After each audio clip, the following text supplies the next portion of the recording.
GB News, the People's Channel, Britain's news channel.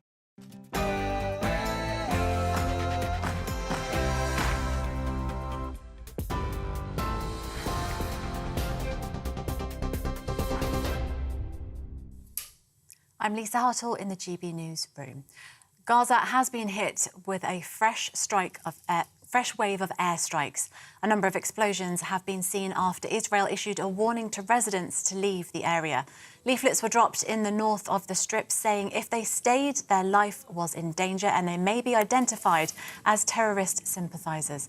Earlier, Prime Minister Benjamin Netanyahu told troops the war against Hamas is do or die for his country. A second convoy carrying humanitarian aid had to abort a delivery into Gaza earlier. Witnesses say they heard a blast and the sound of ambulances near the Rafah crossing. Yesterday, 20 trucks delivered supplies to the Strip after the border with Egypt was opened for the first time in 2 weeks. In London, an Israel solidarity rally was held earlier in Trafalgar Square. The Bring Them Home protest called for the release of all hostages being held by Hamas. The Israel Defense Forces now says there are 218 people being detained in Gaza.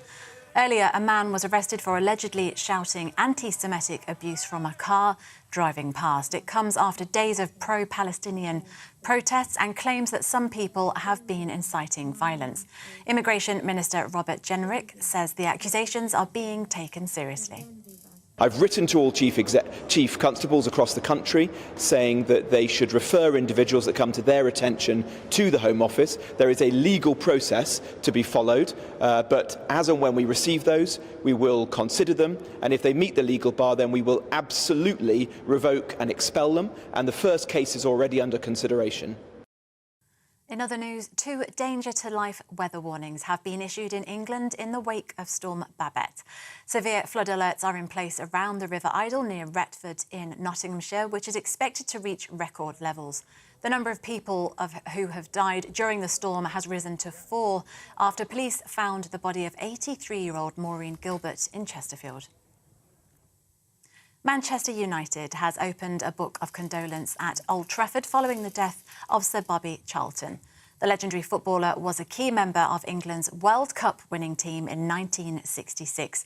Floral tributes and football shirts are being placed outside the Manchester United stadium, with his former club saying he'll always be remembered as a giant of the game.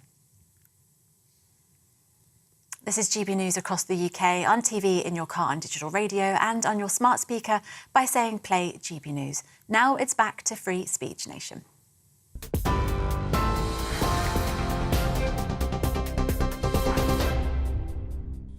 There are calls for jihad on the streets of London. A Swiss man is imprisoned for fat shaming. And J.K. Rowling says she'll be happy to serve time for misgendering. This is Free Speech Nation.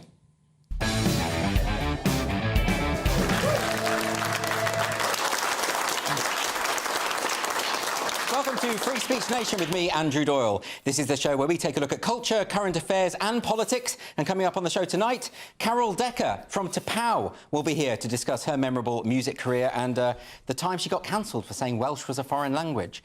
I'll be joined by a professor who claims he has new evidence we're simply characters in an advanced virtual world. It's terrifying stuff. And lawyer Dennis Kavanagh will be here to discuss the government's expected U-turn on a ban on conversion therapy. And, of course, I've got a fantastic panel here answering questions from the studio audience. And my panel tonight are comedians Nick Dixon and Steve N. Allen. Welcome. How are you, Nick? What have you been up to? I've literally just been working here. You're here all the time. But almost every day, and then the few days I'm not, I just lie at home very still. And is that better or worse than your previous life? Much better. It is, but I still find ways to complain about it. That's the impressive thing. It's an impressive skill. How about you, Steve? You well? Mainly raising a child is what I do these days. That's the problem when you have one of those. That's it, isn't it? And it's game over. It is constant. Yeah. I mean, he's 19 months now, still hasn't learned to drive. That's ridiculous. So, yeah, it's taken a while. OK, well, some of them are slow learners. But anyway, let's get some questions from our lovely audience. Our first one comes from Alan. Where is Alan? Hello, Alan. Hi there, ladies. Oh, God, sorry, that's outrageous, too easy, isn't it? Well, my question is, why are the Met Police so relaxed about the calls for jihad in the streets of London? Yeah, this was a disturbing video that went viral, and this was part of the March for Palestine. Up to 100,000 people were there. That was in London, but it was the video of a group. They're called Hizb ut-Tahrir. And they, or certainly a member of the group was calling for jihad. And then the police were contacted about it, and the police claimed that this wasn't a call for violence. Well, let's have a look at the clip first. What is the solution to liberate people in the concentration camp from Palestine? Jihad! What is the solution? Jihad! Jihad! Jihad! Jihad! Jihad! Brothers have said, وَقَاتِلُوا فِي سَبِيلِ اللَّهِ الَّذِينَ يُقَاتِلُونَكُمْ. Fight in the way of Allah those who fight you. The Zionist entity has a military. They have a police force. They have a judiciary. They have an apparatus, an army, fighting, killing, massacring our people. Islam says, jihad fi sabilillah, that the Muslim armies move to rescue the people of Palestine. That is the solution. OK, so, Nick, I mean, he's definitely calling for using words like army, the word jihad. I mean, a lot of people have pointed out that when Hizb ut-Tahrir, a group that are banned in many Arab countries, when they start talking about jihad, you should be concerned. Yeah, I mean, the Met Police issued this ridiculous statement. The word jihad has a number of meanings, but so it's like... What is it, a type of flower? Yeah, yeah. I mean, this is not a religious book study group. You know what I mean? It's like, we know the meaning. I mean, he said the only solution is jihad by the armies of the Muslim countries. So I don't think it's that ambiguous. No, but that guy's made it very clear. He's made it very clear. The only argument you might have is, like, is it incitement if he's inspiring foreign armies? Perhaps it's not immediate incitement on the streets of London. That's the only technicality I can think of. Well, this it's is completely question. absurd. I mean, the question comes down to a free speech issue, doesn't it? Because I do believe in free speech. I think you need to cut it very fine. Like, incitement to violence is already illegal, but I think what qualifies as harassment to violence has to be a pretty high threshold, doesn't it? Do you think this qualifies? Well, I mean, as Nick just said, the defence is the many definitions of the word jihad, which could just mean following the rule of God, I believe. But then phrases like to tie someone up has different meanings. And if I said I'm going to pop round your house and tie you up, I might not mean give you a lot of paperwork. You might not. So you might consider... Sounds like an offer to me. It does. But either way, it's incitement for something. Yes. I know what you mean. The bar has to be set high, but at a time, the context is the thing. The context is the thing, yeah. And the timing is part of that context as well. Yeah, well, in America, they have the Brandenburg test, which, you know, determines whether something classifies as incitement to violence. And the point of that is it's about imminency. You know, it has to be, you go and do this thing now, talking to a crowd who are already fired up, etc. So it's very clear over there, but it's less clear over here. Do you think that that people like that should be able to say what they want on the streets? I mean, you're for protest, I presume. Well, I'm for protest to an extent. I mean, I got in trouble. Someone was telling me off recently because I said if you have a Hamas flag, you probably shouldn't be in the country. And people were saying, "Oh, Nick, I thought you were free speech." But this is a group that wants to wipe out the entire West. Like, there is a line for me. It's not a Palestine flag, but a Hamas flag. So there's a big difference.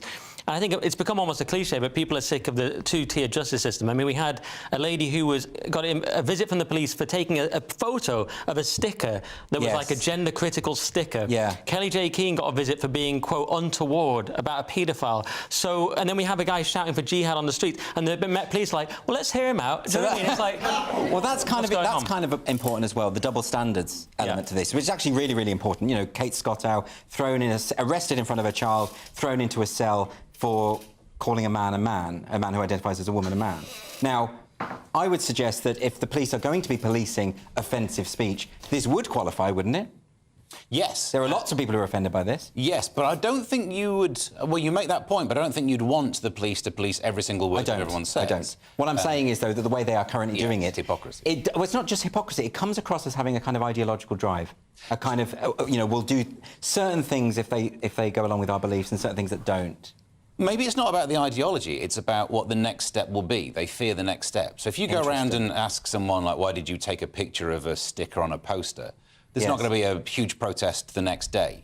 But maybe they worry about the consequences of what would have happened if they arrested people at that protest. I think they probably were very worried about the consequences. Yeah, yes. I think the police can't contain it and they don't know what to do. And also, it's embarrassing for sort of the ruling elite who has, through mass immigration, caused these kind of things, but they don't want to admit that, and that's very uncomfortable. So they But then aren't a lot of the people there, part of that crowd, are British? Yeah, probably. So, I mean, what do we do?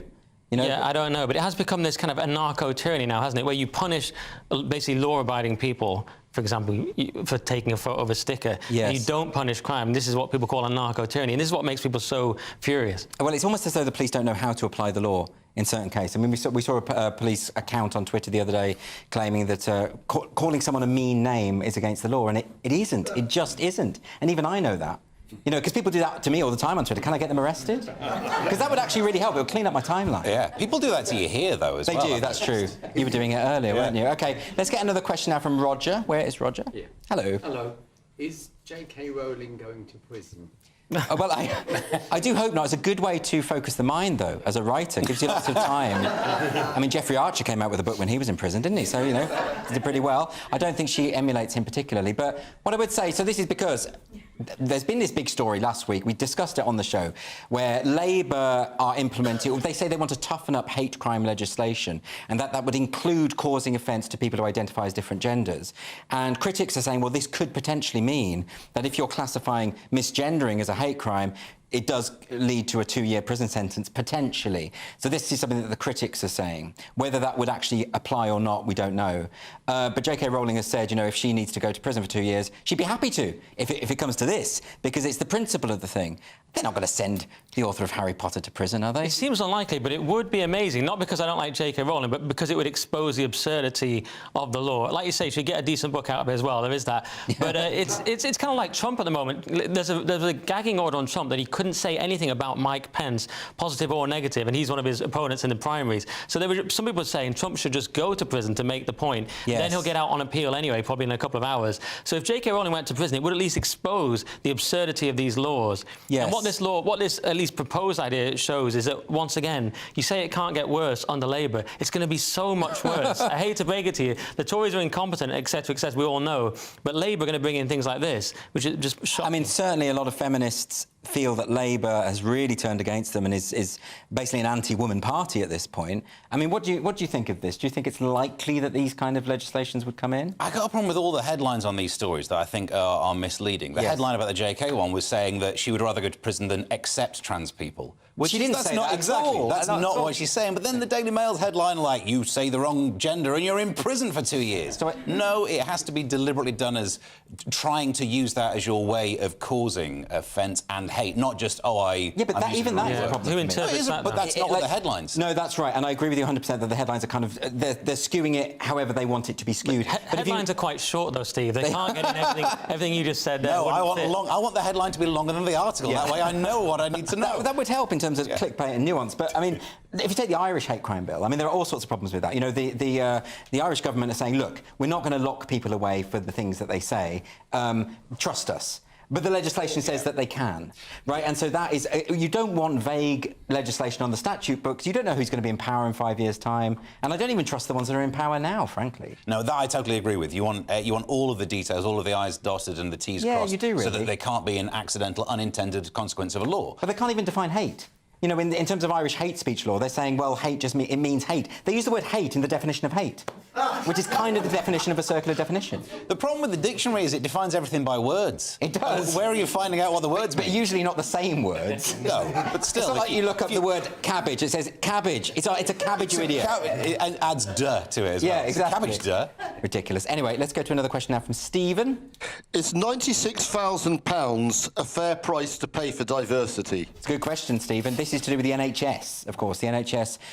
there's been a big thing this week because the NHS were advertising for a diversity and equity role, paying the princely sum of £96,000, and that's now been criticised by the Health Secretary, by Steve Barclay, thinks it's too much. Do you think it's too much, Nick? Well, when I first saw the headline, it said £96,000 diversity job advert. I was like, where did they place this advert? I mean, was it on the break of the Super Bowl? Yeah. What advert cost £96,000? I realised then it was the salary of the job, which is equally absurd. But they've made a kind of strange defence of this. They claim that it's all just to do with equal... I mean, they say that it's to do with everyone being able to get where they want in life, essentially. But we already had that. It was called meritocracy. Didn't work out, Nick. It was a great system system. It's the best system we've ever had. And what they want to do is replace it with this kind of thing, this EDI stuff. And some people call it DIE. It's you know, equity, diversity, inclusion. And it's a terrible idea. It's equity, which is basically communism under a different name. They claim it's just about everyone having equal opportunity, but it's not really, because it inevitably involves certain groups, usually poor old straight white men, getting shunted out and other groups coming in. But that's not the same thing as equality. Because I was speaking to Peter Boghossian about this, the American philosopher, and he was saying that, you know, those words actually mean the opposite of what you think they mean. So when they say diversity, they mean they're excluding people who don't think the same way. Yes. When they're saying inclusion, they're actually excluding people. You know, and that is a problem. For instance, he gave the example of if you have a panel and you say that this panel is going to be diverse, you can't have a black conservative on that panel because that's not what they mean by diverse. It's almost a secondary problem, isn't it? The word, we're back to words. We know what the word means, but the way in which it's applied is the issue. And I realise that we're talking about diversity here with a question asked by a Steve, including a Steve, about a minister called Steve. Yeah. So really, we're showing a lot of diversity. Steve, we did that deliberately. I see. This is a very smart show. There are layers to this show that people don't appreciate. And they didn't mention that in the email. Yeah, but well, fair enough. It's all scripted. Look, even though there are ways of defining those words that you talk about that actually are good goals. Yes. But you don't need to have a person being paid nearly 100 grand doing it. The NHS is filled with people who have these administrative jobs. Pop it in their in tray. Why can't they do? They're getting paid well enough for it. I would have thought a dialysis machine would have been a better investment. I don't know. I'm just riffing here. Yeah. But I mean, the other thing about it is that the NHS is already hugely diverse. We depend on immigration for the NHS to run, right? It is a diverse employer. It doesn't need this. Yeah, and all of the people that saying that this is the reason why you should have it are just arguing why diversity is good, not why that shouldn't be done by someone who already works there. So the idea of having to spend extra money from the dialysis fund to hire a new person to do a job that people there could already be doing is entirely wasteful, and that's probably why the NHS is pretty good at it. Absolutely. Well, you can hear three white men talking about these issues after the break. I'm going to be joined after the break by the wonderful singer and musician Carol Decker from Tapau for a chat about her life and career. See you in a couple of minutes.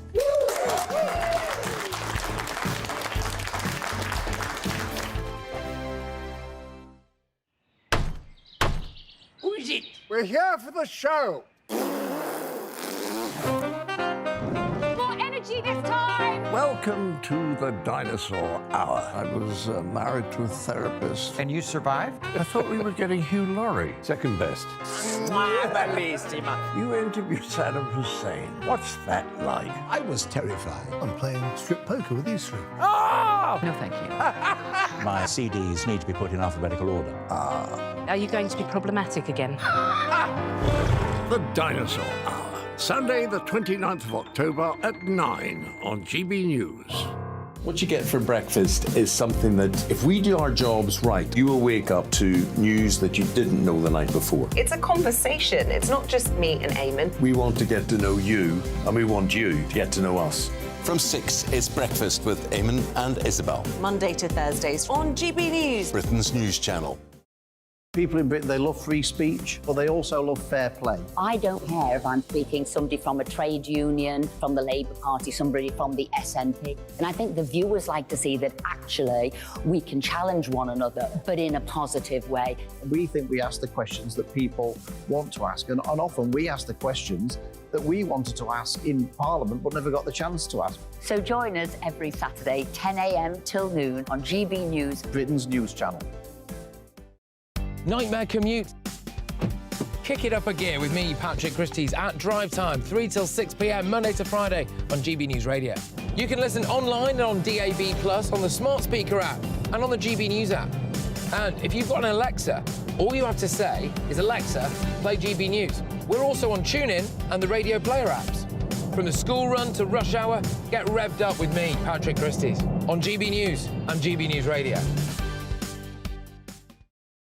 Tired of the usual focus-tested, pre-prepared Westminster runaround? Well, so am I. So you want higher taxes? Is your department to blame for this? Are you rethinking this policy? Every Sunday at 9:30, I'll be sitting down with those in power to get the truth about the issues affecting you. Let's be honest, we've known about the cost pressures of this project for years, not months. That's the Camilla Tominey Show, a politics show with personality. On GB News, the People's Channel, Britain's news channel. Join us every night on GB News at 11 p.m. for Headliners, which is 3 top comedians going through the next day's news stories, which is exactly what you need, because when the establishment has gone crazy, you need some craziness to make sense of it.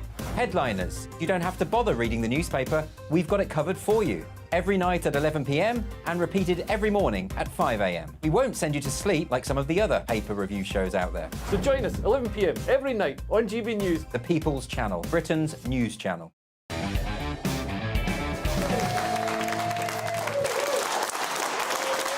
Welcome back to Free Speech Nation.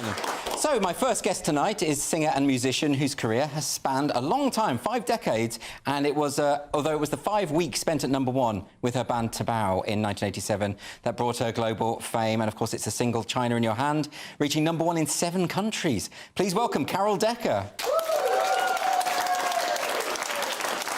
Carol, I mean, you've had such an amazing career. You've written so many fantastic songs. This is the thing about you. It's, you know, people know you as a singer and performer, but you co-wrote all of them. I did, yeah, and it's not 5 decades. I'm not 10 years longer than Madonna.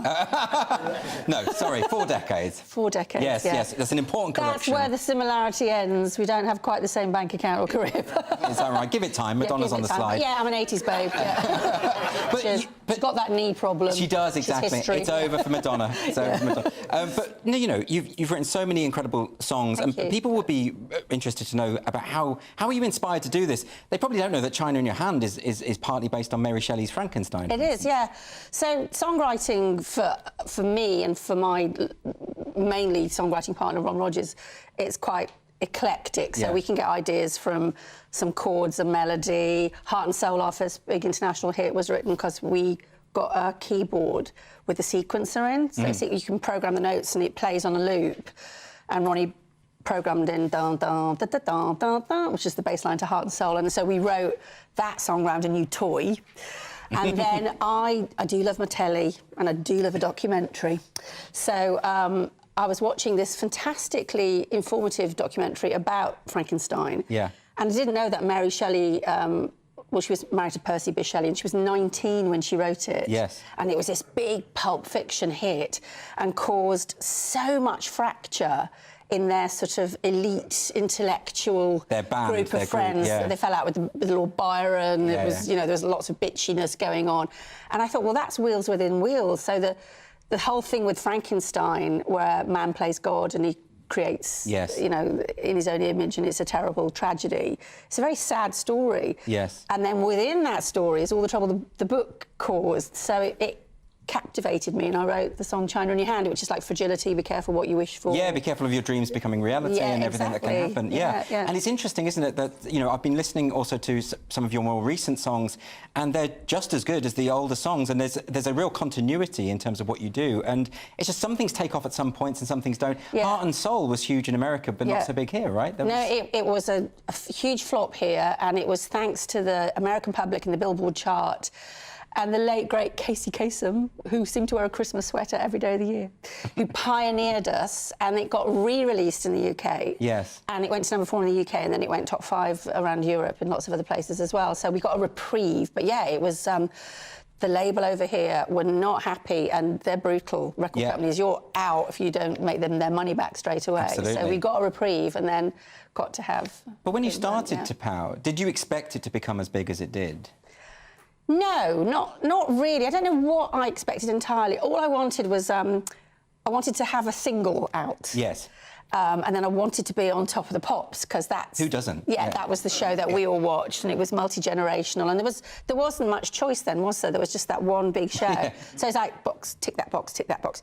And then when China in Your Hand took off like a rocket, it opened so many doors for us, and then lots of boxes were ticked. We sold out Wembley, we sold out the NEC, I was on all the big festivals, I was flying all over the world, meeting the great and the good. We did the Princess Trust concerts, yes. me and Diana, like that. This is a true story. We were doing a photo call after a Princess Trust, and the photographer said the corniest thing. He said, "Everybody say cheese," and I was next to her, standing on a box, because we were about, 4 foot difference in height. And she went to me, she said, "Say bitch, you get a sexier smile." Yeah, That's so fantastic. She's super fun, yeah. And all of this happens very quickly, and you suddenly become big, suddenly become famous. And of course, you weren't used to that. You know, this was a whole new, different world. How did you find it? I loved it. I took to it like a duck to water. You know, it's what I wanted. I wanted to be successful and I wanted to be famous. I didn't know to what degree it would go.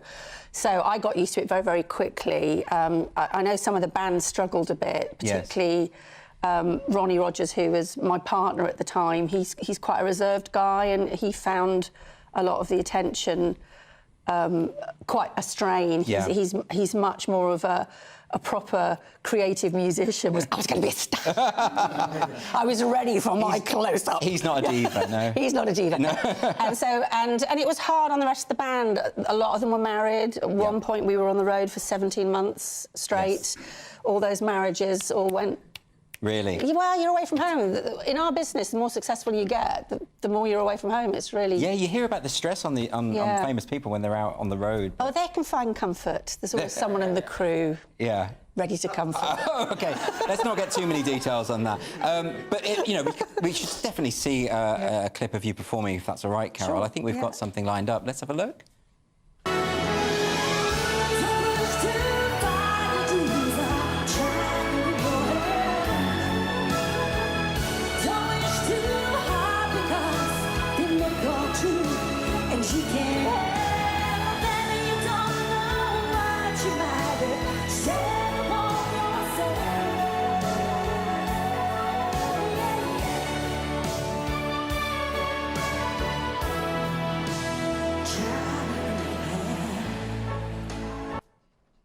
Absolutely fantastic. Oh, thank you. That is wonderful.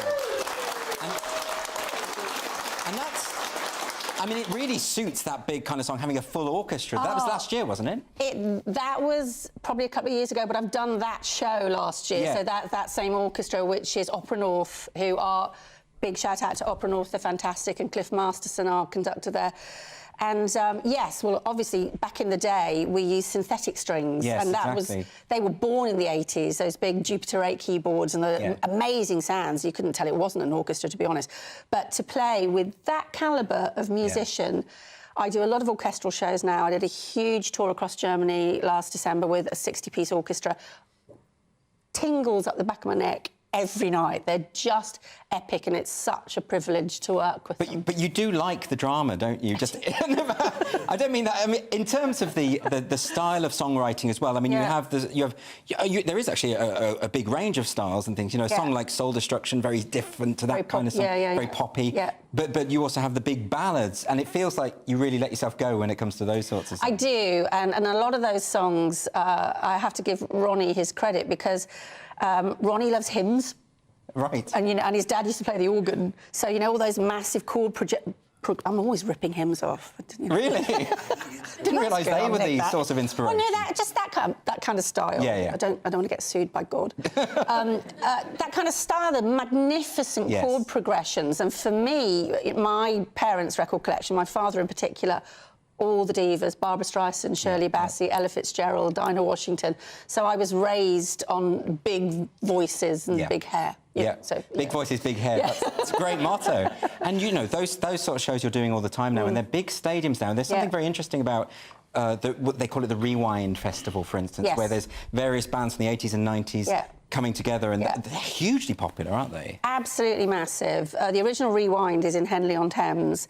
That's now, I think, 40,000 strong. Yeah. And it's a huge festival, and there's other brands as well that do a similar thing. And it's fantastic because I do 4 songs and then I'm back at the bar. Yes, of course, because you're sharing the and the audience get the hits. So it's like a compilation album on the stage. So there's no fillers, no boring bits. Of course. You got any gossip about all the old 80s stars? Do you know what? I haven't. It's going to be boring. If you'd have asked me back in the Top of the Pops day, we were all ready to bitch about each other. But no, it's all hail fellow well met. We're all that much older.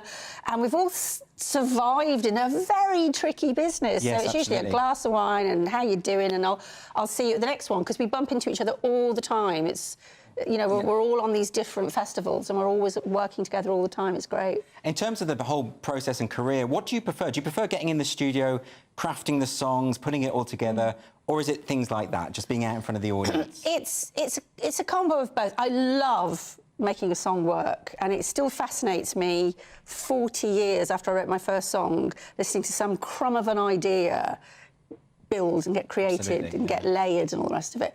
But when I do a gig like that one you just showed, it's just epic. And I can't believe all these years later I'm still doing it. You're still doing it, but you must get... I mean, the audiences are a big part of it, aren't they? Yes. In terms of what they give to you as a performer as well. Yeah. Well, I barely have to sing China in Your Hand because everybody sings it at you, you know. So, and sometimes if I get the lyrics wrong... I do. Does that happen? I do, yeah. You put something from the second verse into the first verse and people will write to me and say, why did you sing that line there? They're like, really... But it's really great that you can still perform live to such huge audiences, because a lot of people don't get to do that. No. And musicians, let's be honest, don't get a good deal out of the digital world, out of Spotify, out of those sort of things. We don't, no. The top 2% can call the shots. The rest of us mere mortals, streaming has decimated our royalty income. Right. And, you know, don't get out your tiny violin and all the rest of it. But lots of musicians, they're not making a lot of money. I'm lucky to have had some hits in the 80s that still generate something for me, and I'm grateful for that. But a lot of emerging musicians, they're not earning any money, so the record company will get it and the platform will get it and they get the crumbs, and it's not right, and we're always lobbying for our fair share. That's all we want, our fair share. Well, also, you know, as artists, you've put all this into it. Yes. And then you deserve to be rewarded for it. Absolutely. You know? I think now, so. a lot of people watching will be wondering how they can see you, but you are performing all the time, so... I am. How will people be able to find you and go and see your shows? The socials. We've got the website, which is tapow.co.uk, and then there's Facebook is tapow/Carol Decker, and I'm still on X, but I'm thinking of coming off it because I get pulled into arguments and I get into trouble. Oh, don't we all? Stop that. And then Instagram, you can find me, and if you want to come see us or if you want to avoid us, you can find out where we are. Yeah. Carol, it's been a pleasure talking to you. Carol Decker, everyone.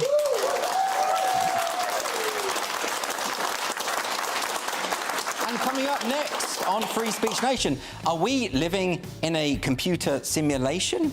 I'm going to be joined by a physicist who claims he has new evidence that we're simply characters in an advanced virtual world. You will not want to miss that. See you in a moment.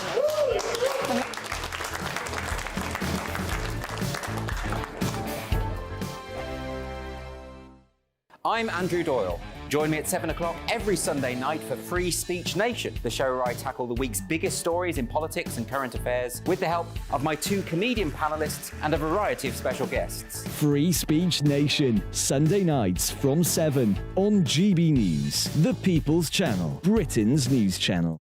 I think the most exciting bit for me is talking to ordinary people. People who I think are ignored often by the major news channels.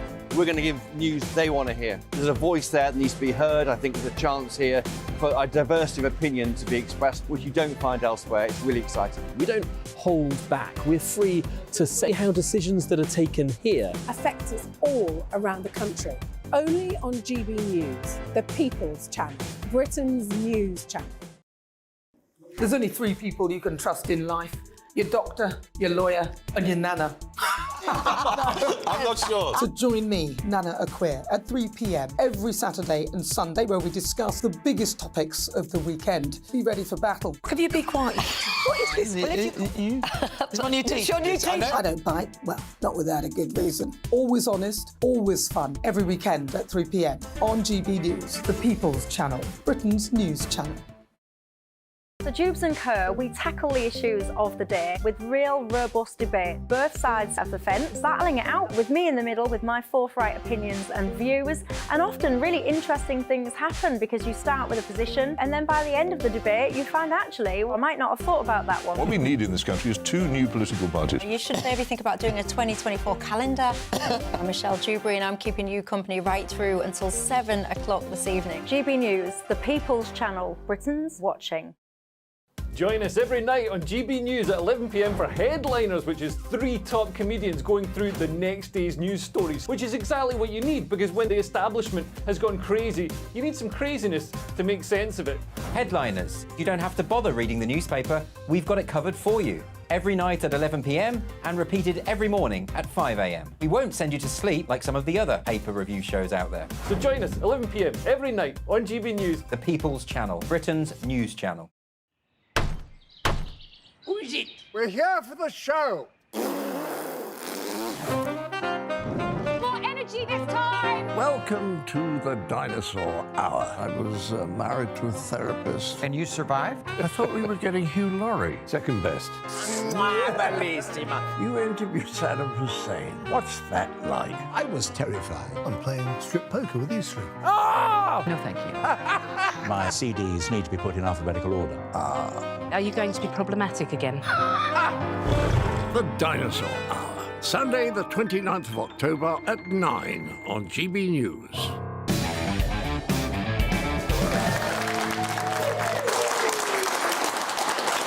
Welcome back to Free Speech Nation. Later in the show, I'll be turning agony uncle with the help of my panel, Steve N. Allen and Nick Dixon, to help you deal with your unfiltered dilemmas. So if you've got any problems at all, just email us at gbviews@gbnews.com and we'll do our best to answer all of your problems.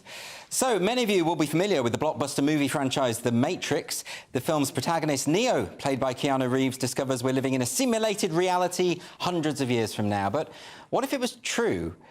Melvin Vopson is an associate professor in physics at the University of Portsmouth, and he claims we may be characters in an advanced virtual world. I'm delighted to say he joins me now. Welcome to the show. And this is your book, Melvin. This is Reality Reloaded, the scientific case for a simulated universe. Reality Reloaded, is that a reference to Matrix Reloaded, by any chance? Kind of, yes. Okay. So this is truly fascinating research. What I really did is to discover a new law of physics. I call this the second law of information dynamics. And this is in analogy to something that we already know called the second law of thermodynamics. And this tells us how everything evolves in the universe to the highest disorder and the lowest energy state. Any physical system and the entire universe tends to evolve into a specific way. In fact, actually, I can demonstrate this. I thought about this. I have a magical liquid here. Okay. It's called red wine. So I'm just going to pour a bit of red wine into this glass of water. And what you're going to see there, you're going to see firsthand I'll show the audience how the physical entropy works. Essentially, the two liquids mix up each other, and they will reach an equilibrium state where the maximum disorder is achieved, and all the molecules are equally mixed into a pinkish color, and this is the highest entropy. It's just bad wine at this point. It's undrinkable. Yeah. So this is, we can actually put a number on this, we can measure it, calculate it. The entropy of my kid's bedroom approaches infinite if the level of disorder. But what I discovered that if you examine the entropy of information states, not physical entropy, just information states, it goes exactly in opposite direction to the physical entropy. So instead of what Boltzmann tells us it should increase over time, yes, the information entropy decreases over time. Now, why would that signify that none of this is real? It's a very good question. To answer that, I need to explain what is information entropy. So this Do we have time, Melvin? In one paragraph, I'm done. Let's see. So in 1941, Claude Shannon, an American mathematician, he gave us the information theory. And essentially, he gave us the unit of digital data and the unit of a bit, okay? And he gave us a formula, the information entropy formula, that gives us the most optimal compressed way of transmitting data or storing data, if you want, in a nutshell. And I found that the universe does this in everything. So the universe follows this same pattern or this same law? That are applied to computational processes and optimization and compression of data. Okay. So why would the universe do that unless it's a giant computer or maybe we live in a simulation? But okay, so I suppose the counterpoint to that might be, I'm speaking as someone who knows nothing about any of this, but I'm going to try anyway.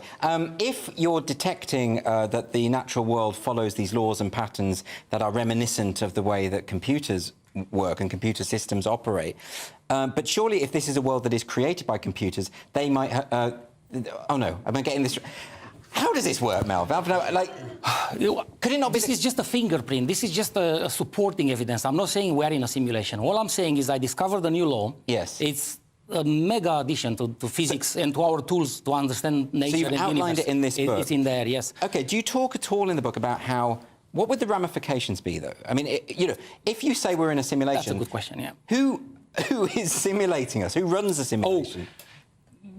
The simulation hypothesis is a philosophical theory, OK? So I'm not doing philosophy. I'm not even speculating who is doing this, for what purpose, what's our role in the simulation. That's not your All I'm business, looking is like a deep scientific evidence to prove or disprove this. So this is my interest. But can it ever be disproved? Because, you know, the things that you're discovering, as fascinating as they are, they're never going to be confirmation of this, are they? Unless we wake up covered in that amniotic fluid with a pole in the back of our head, then we'll know. To you, me, and everyone here and everyone else, it will make no difference whether we are or not in a simulation. And that's the reason is we don't have a reference frame to distinguish what's real and what's not real. So let's make it clear. So it wouldn't make any difference. The only difference will make is in deep scientific investigations and understanding the physics and how the world works. Okay, so you need to look for, if we, let's assume we live in a simulation, okay? So what does it mean? It means there is a program or a code running the universe, okay? So that implies a program and implies a lot of information that makes this possible. Yes. So to prove that we are in a simulation, you need to find one of the two things. Either you find the information that makes this possible, all the variables, the code itself and everything, or a proof of the code. And I think I found the proof of the code through the second law of information dynamics. So the codes that, but the codes that are computed, the sort of systems that you are detecting are similar to that in nature, the codes that are in our computer systems it's not just in nature, even in DNA and RNA. So this discovery is actually so remarkable. It challenges Darwin's evolution theory.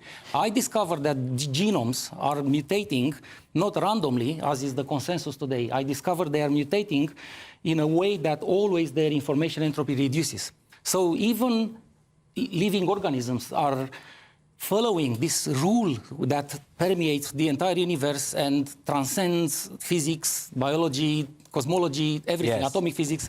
So it looks like there is a optimization mechanism built into the fabric of the universe. Okay. To optimize the data processing, the computational process, and does it trouble you at all? Well, you know, it when Darwin discovered his theory, he hated it. I hate it as well. I was not looking for the matrix. I was just investigating the information entropy and the time evolution in various diverse systems, and that is almost an accidental conclusion of my research, but it's not, I was not looking for that. Well, you know, you've baffled me, I'm honest, but I wonder what the audience think about it. Do the audience, just by a show of hands, how many of you think we are living in a computer simulation? None. Right, you're going to have a lot of work to do, Melvin.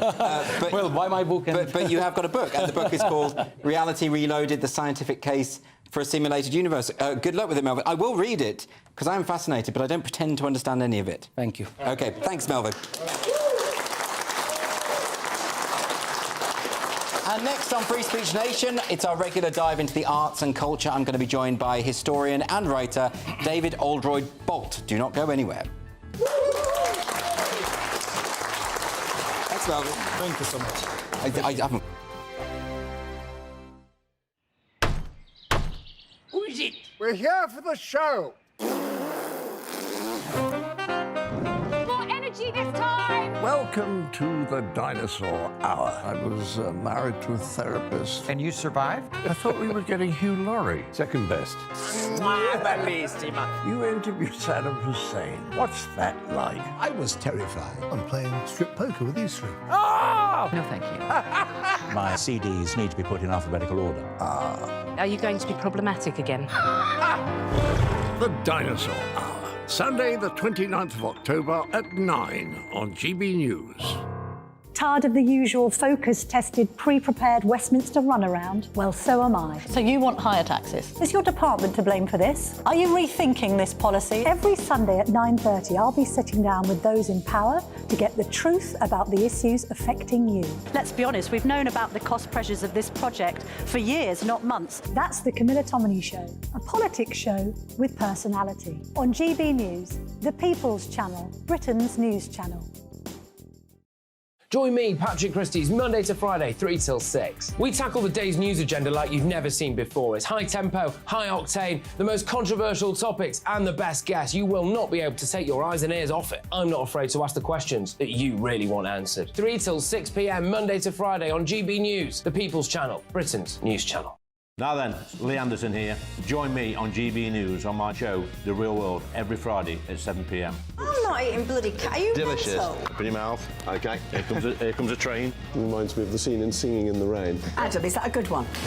Whoa! Join me at 7 on GB News, Britain's news channel. I'm Andrew Doyle. Join me at 7 o'clock every Sunday night for Free Speech Nation, the show where I tackle the week's biggest stories in politics and current affairs with the help of my 2 comedian panellists and a variety of special guests. Free Speech Nation, Sunday nights from 7 on GB News, the People's Channel, Britain's news channel.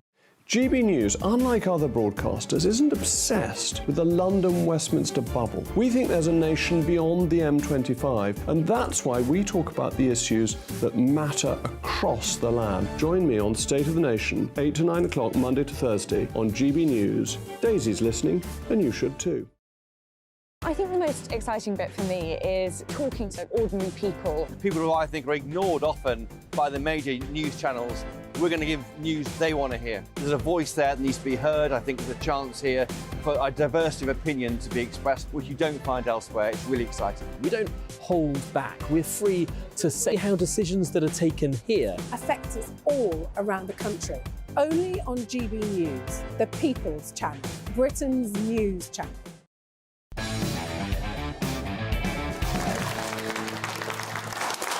Welcome back to Free Speech Nation. So it's time for our regular look at the latest news from the world of culture and the arts. And here to join me once again, it's the broadcaster and author, David Oldroyd-Bolt. Hello, David.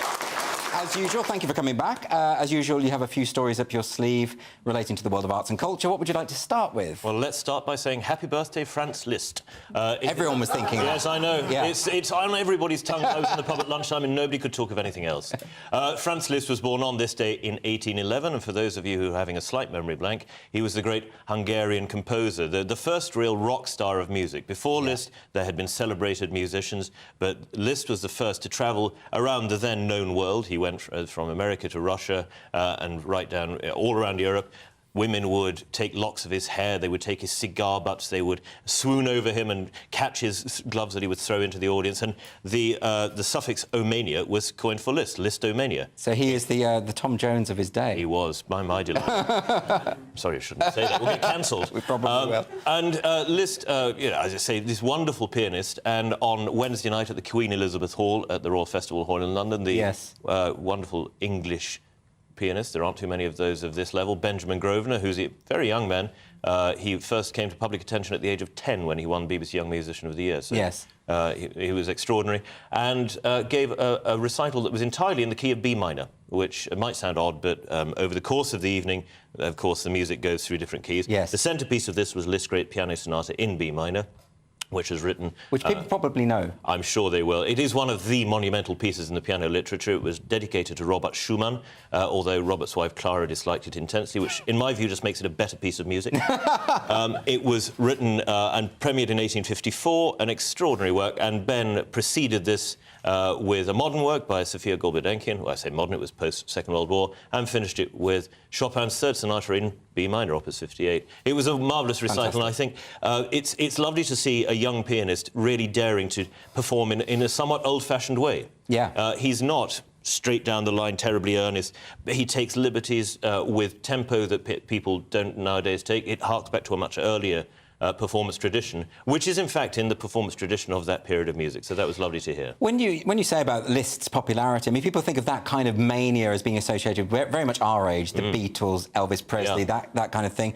But if you look back, you know, Richardson, when Richardson wrote Pamela and Clarissa, he was the equivalent of, like, the Jurassic Park of his day. There was sort of merchandise and people were writing letters to him saying, don't kill her off, and all sorts of stuff. But what is it about Liszt, particularly, that generated that kind of, I suppose, fever? Well, he was incredibly good-looking. He was tall, he was slim, he was handsome. He had a great charisma and aura, and he was a very good self-publicist. Yeah. So everywhere he went, you could buy lockets with his picture, you could buy busts, you could buy his sheet music, and this was a time, of course, when everybody who considered him or herself educated would learn the piano. There were pianos in every house. So it was that equivalent of a real mania, of a fever, of a rock star, and he'd taken what Paganini did on the violin, which was this technical brilliance, these fireworks, and transported it onto the piano, wrote these extraordinary pieces, these paraphrases, he called them, and fantasies on opera arias, which were, at that time, they were the well-known pieces of music. Yes. You know, everybody... It's not an exaggeration, I think, to say that everybody was humming them, because you would have heard them everywhere in these transcriptions,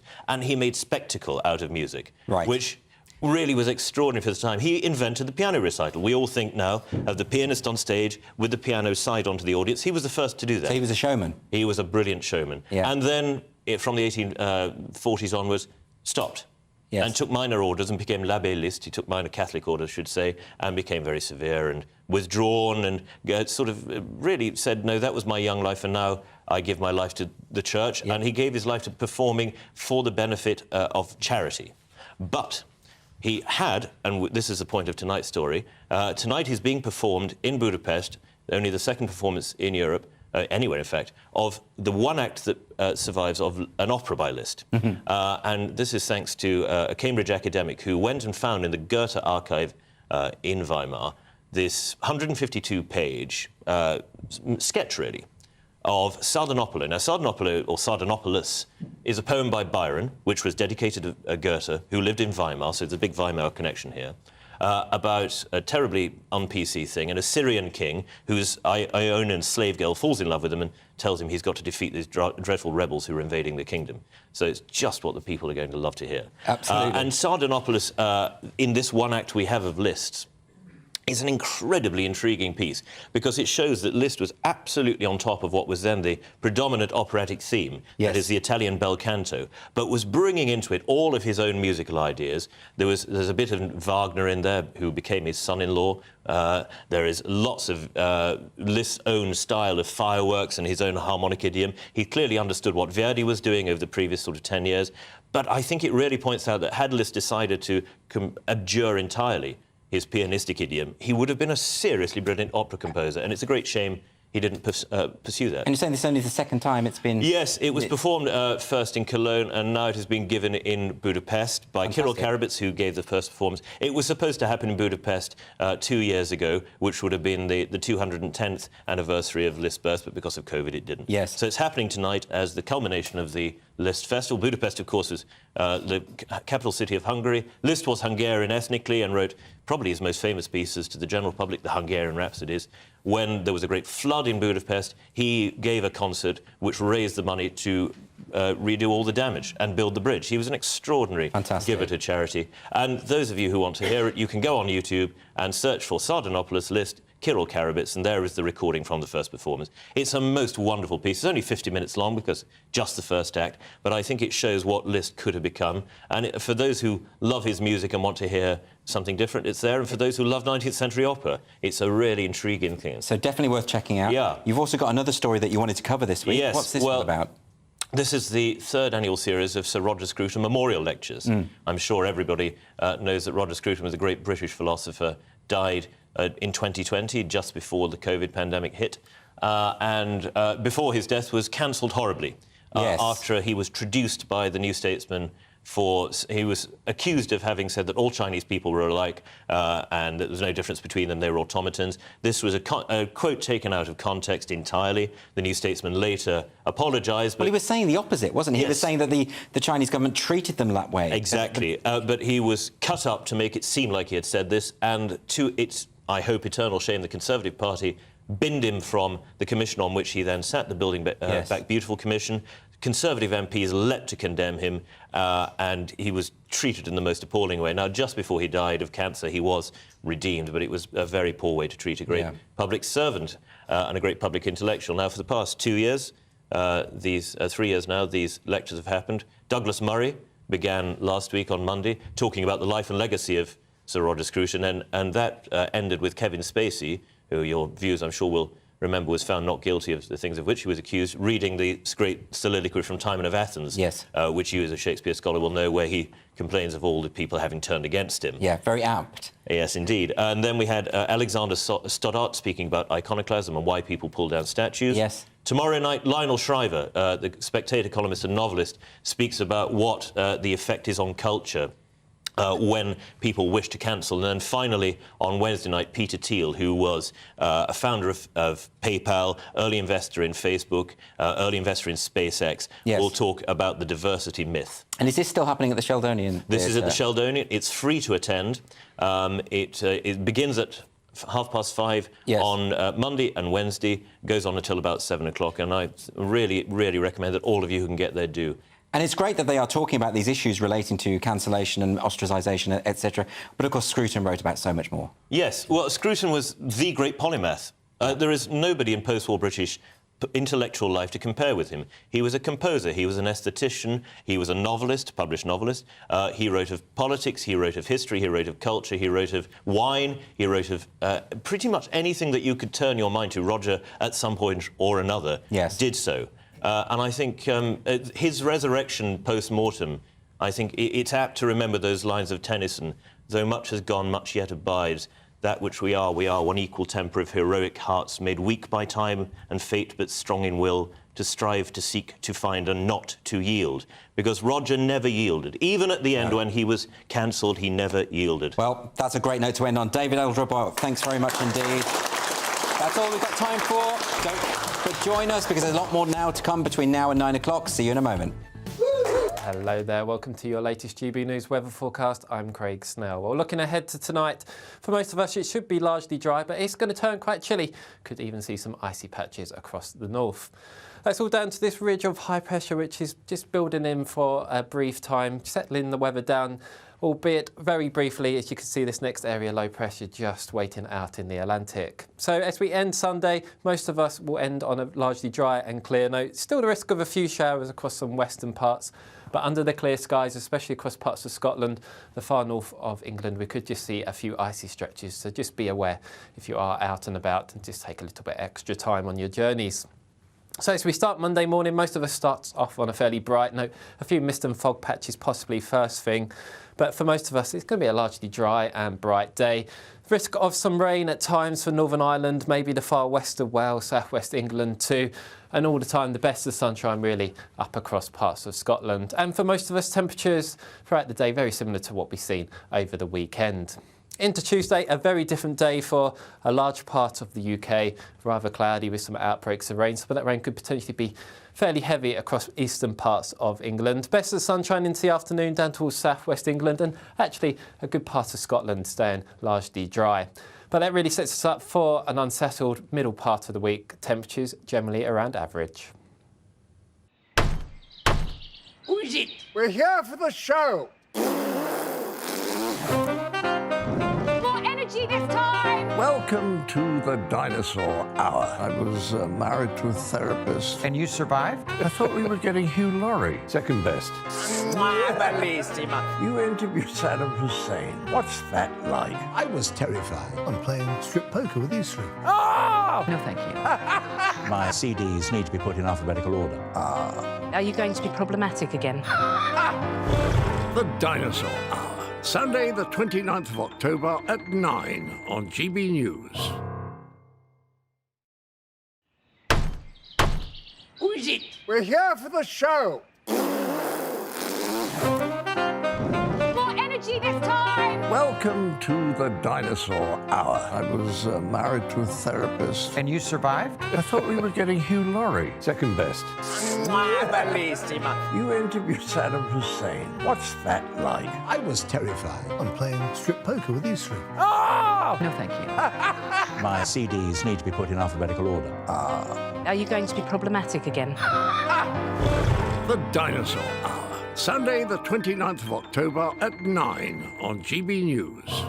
What you get for breakfast is something that, if we do our jobs right, you will wake up to news that you didn't know the night before. It's a conversation. It's not just me and Eamon. We want to get to know you, and we want you to get to know us. From 6, it's Breakfast with Eamon and Isabel. Monday to Thursdays on GB News. Britain's news channel. People in Britain, they love free speech, but they also love fair play. I don't care if I'm speaking somebody from a trade union, from the Labour Party, somebody from the SNP. And I think the viewers like to see that actually we can challenge one another, but in a positive way. We think we ask the questions that people want to ask, and often we ask the questions that we wanted to ask in Parliament but never got the chance to ask. So join us every Saturday, 10 a.m. till noon on GB News, Britain's news channel.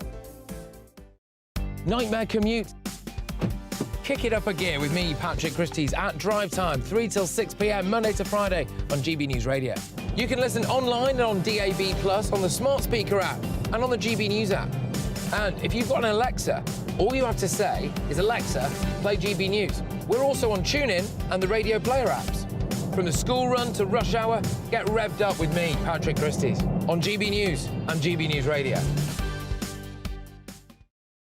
Tired of the usual focus-tested, pre-prepared Westminster runaround? Well, so am I. So you want higher taxes? Is your department to blame for this? Are you rethinking this policy? Every Sunday at 9:30, I'll be sitting down with those in power to get the truth about the issues affecting you. Let's be honest, we've known about the cost pressures of this project for years, not months. That's the Camilla Tominey Show, a politics show with personality. On GB News, the People's Channel, Britain's news channel. Join us every night on GB News at 11 p.m. for Headliners, which is 3 top comedians going through the next day's news stories, which is exactly what you need, because when the establishment has gone crazy, you need some craziness to make sense of it. Headliners. You don't have to bother reading the newspaper. We've got it covered for you. Every night at 11 p.m. and repeated every morning at 5 a.m. We won't send you to sleep like some of the other paper review shows out there. So join us 11 p.m. every night on GB News. The People's Channel, Britain's news channel.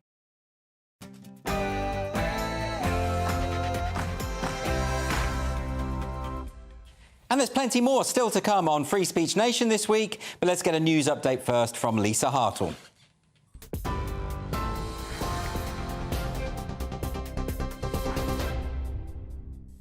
I'm Lisa Hartle. Here are the latest headlines. Gaza has been hit by a fresh wave of airstrikes. A number of explosions have been seen after Israel issued a warning to residents to leave the area.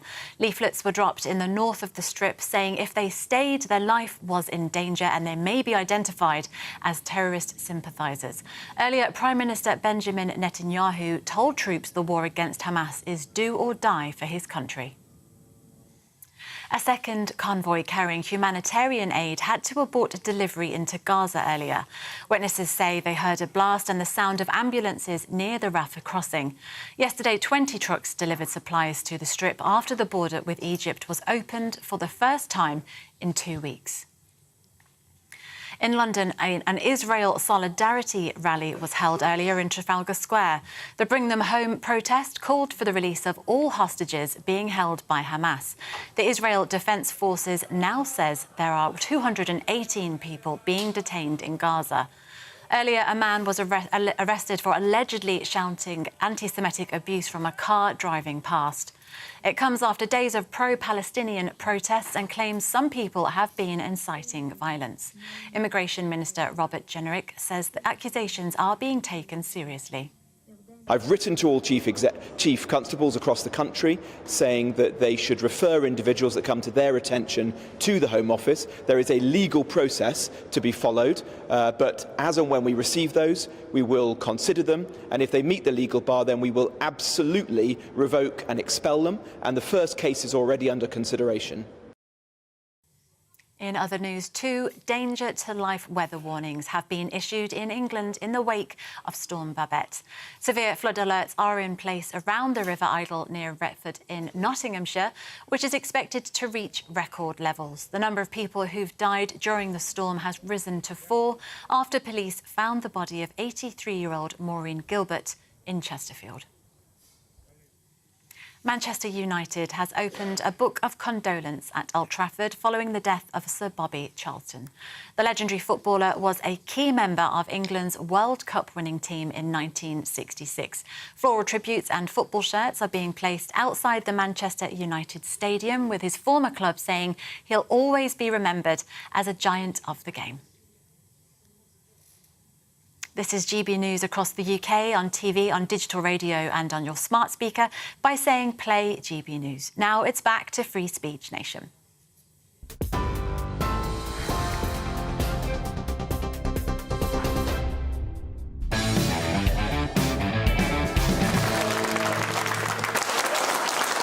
Welcome back to Free Speech Nation with me, Andrew Doyle. Let's get some more questions from our lovely studio audience. Our first question is from Amolo. Hiya. Hello. Insults are now illegal in Switzerland. Well, yeah, you might be right about this. That sounds made up, but it's true. There's a writer who's been sentenced to 60 days in jail for referring to a journalist as a fat lesbian. Now, lots of LGBT plus groups apparently very happy about this. I'm not very happy about this. I mean, I get called a lot worse on a daily basis. It's not all about me. You also get called exactly that sometimes. I have been called that. So, why can't... what's going on? Well, the big question is, was she a fat lesbian? Because if she was, then isn't that just factual? We need to see her BMI, and we need to know what her habits are. The thing is, Lewis Schaefer's called me fat, both on and off screen. He said my beard was unattractive. Can I send Lewis Schaefer to prison? No, and do you know any good lawyers? Because I would like to do that. So that, I mean... But maybe it's just a Swiss thing that you're not allowed to... Just in Switzerland. But like you say, but the thing is, I think she was a fat lesbian. Yeah. And am I going to go to prison now for saying... I think that's what she actually technically was. And the lesbian part of that description isn't the insulting bit. Well, neither is fat. No, but some people might mean it in a mean way. Oh, yes, you can say it in a mean way, but fat activists use the word as a positive term. So maybe he was just trying to build her up a bit.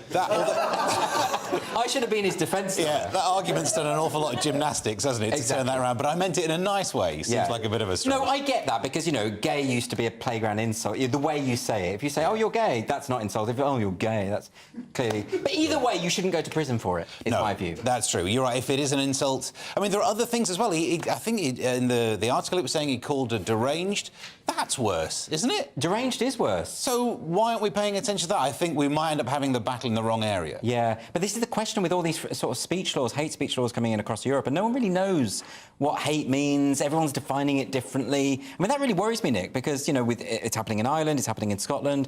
When you come in with these laws and you don't know how to define it, this kind of thing happens. People get caught in the net, Yeah, well, I'm against hate speech laws, period, as they say in America. Because, hate is subjective, and they've got this new thing where it's if you feel it was hateful, then you can essentially send me to jail because you just felt like that. But how can I control your subjective feelings? I've tried. I can't. That's the key thing, Nick, because again and again, as this legislation emerges, there's a book by Paul Coleman called Censored, which takes all of the hate speech legislation, presents it in a book so you can see for yourself. And across Europe, they're all... For a start, they can't agree on what the definition is. But all of the various governments, a lot of them are leaning towards this idea of perception. So if I perceive something is offensive, it is hateful. But how do I know? I can't read your mind. I'm not psychic. I'm not saying you're a hateful person, but if I interpreted something you'd said as hateful, could I then call the police? No, and it's the only category of crimes where we do that. No one asks, do you feel like you were burgled? Yeah, exactly. So you have to be able to objectively measure something for it to be real. Otherwise, as you say, because 99% of society might actually be right when they say, I felt insulted and you were, but there'll be some people who just absolutely get it wrong, but they'd still be controlling the narrative of that crime. And it may be the case that this guy said this in order to be mean, in order to be nasty, and that it had that effect. But even then, I just don't think this should be. Yeah, and you know, you mentioned Paul Coleman. He was actually on my podcast. It's called The Current Thing, and he was involved in the case of Päivi Räsänen, who has had a multiple-year hate speech case for quoting the Bible, just literally quoting the Bible, but in the context of Pride Month. And so she's been in a multiple-year legal battle about this. So it sounds like the answer is don't go to sort of cold European countries that are quite wealthy, because Switzerland and Finland just sound like they've gone even more mental than the rest of the West. Yeah, it is very worrying, and we might go that way under a Labour government, right? We will. Yeah. Don't vote Labour. Am I allowed to say that? We're not during an election cycle, are we? If you like, but yeah, I don't think I'm allowed to say it. I can do balance if you want. Yeah. Vote Labour. There we go. There you go. GB News, the home of balance. Let's move on to another question from Dominic. Where's Dominic? Hi, Dominic. Are shirts and chinos now the clothing of choice for yobs? I'm glad you mentioned that, Dominic. Cardiff Students' Union have banned chinos and blue shirts, specifically blue shirts. And this is to do with, apparently, a lot of the more violent people in these various groups like to wear that look. It's a sort of preppy look, I suppose, chinos and blue button-down shirt. But instead of banning the people who cause trouble, which is what I do, they banned the things that the people were wearing. Yeah. What's going on? Well, it's an attack on straight white men, Andrew, because who else would wear a blue shirt with chinos? And that's so I feel attacked personally.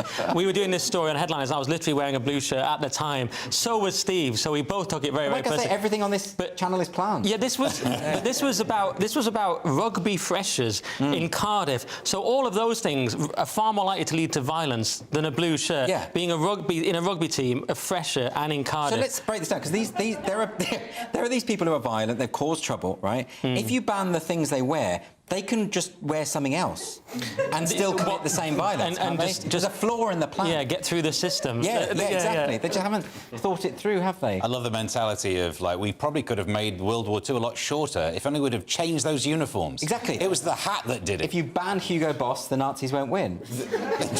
I'd travel back in time and just change the fashion. Yes, it is mad, though, isn't it? I mean... Yeah, and you're right that it doesn't achieve anything. Unless these people don't work out that they can wear different outfits, in which case they're so stupid they're not going to pass that degree. Maybe. OK, we've got a question now from Daniel. Where is Daniel? Hi, Daniel. Hi, Andy.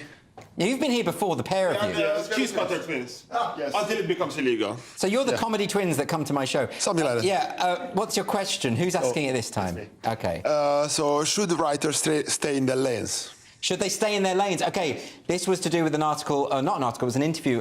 No, it wasn't even an interview. It was a talk that Salman Rushdie was giving. Salman Rushdie is the great novelist who wrote Midnight's Children, Shalimar the Clown, many novels, all of which I've read and adore.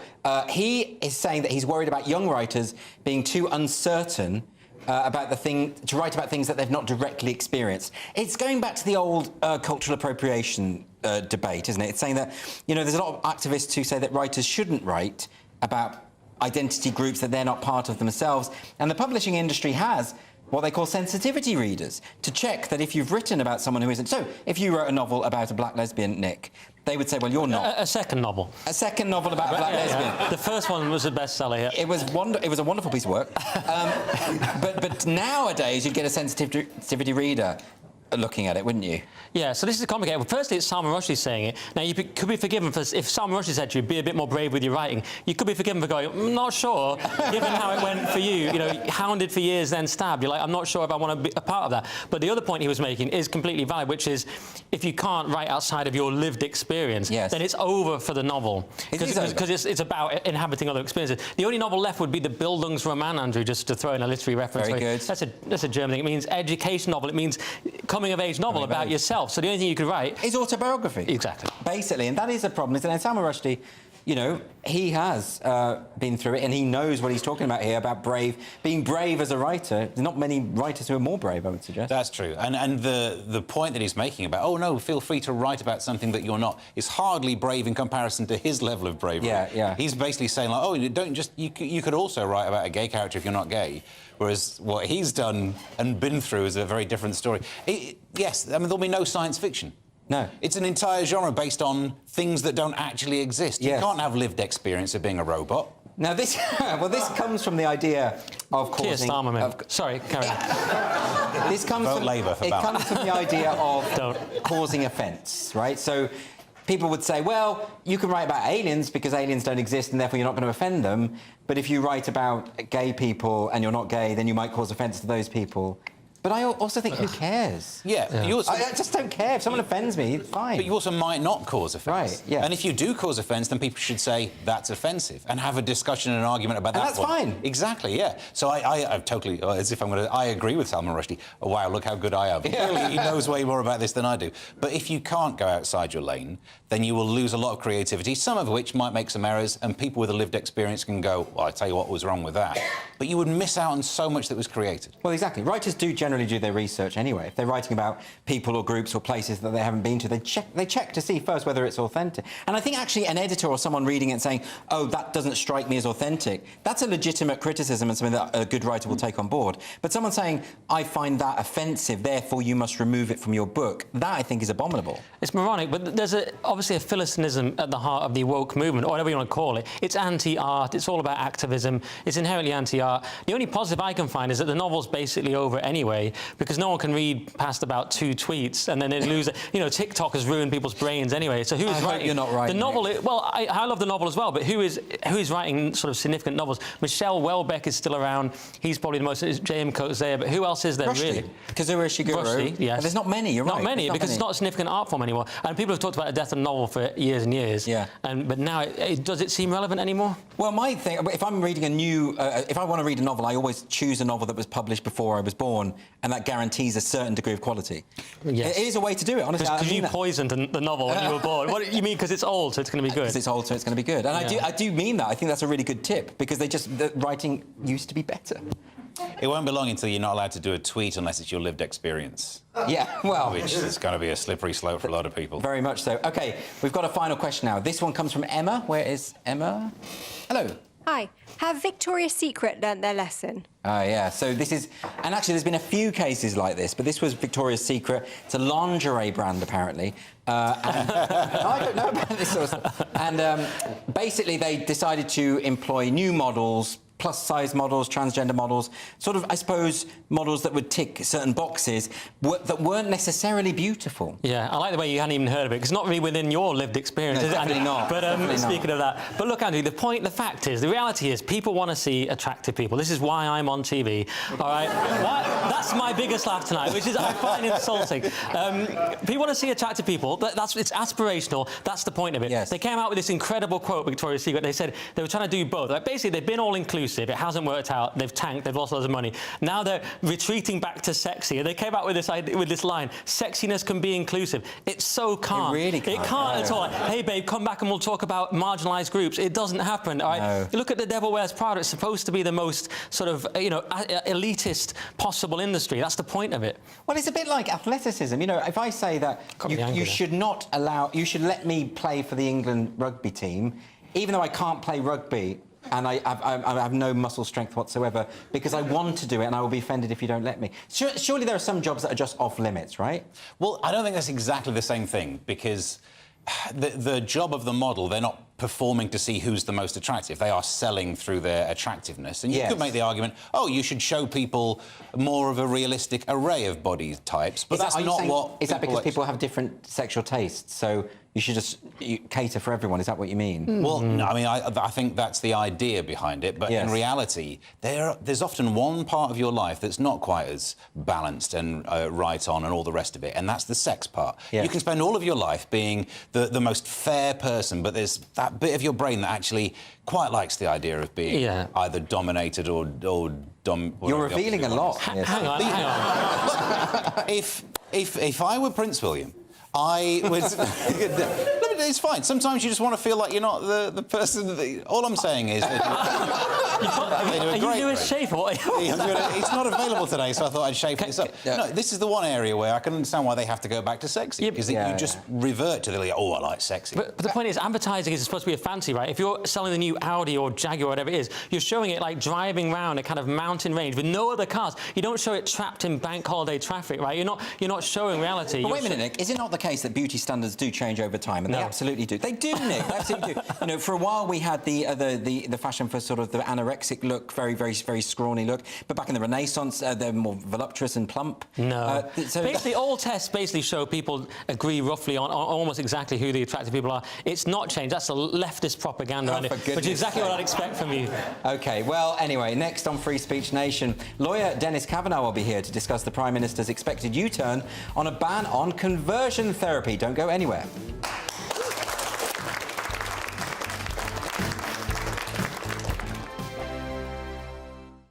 I'm Andrew Doyle.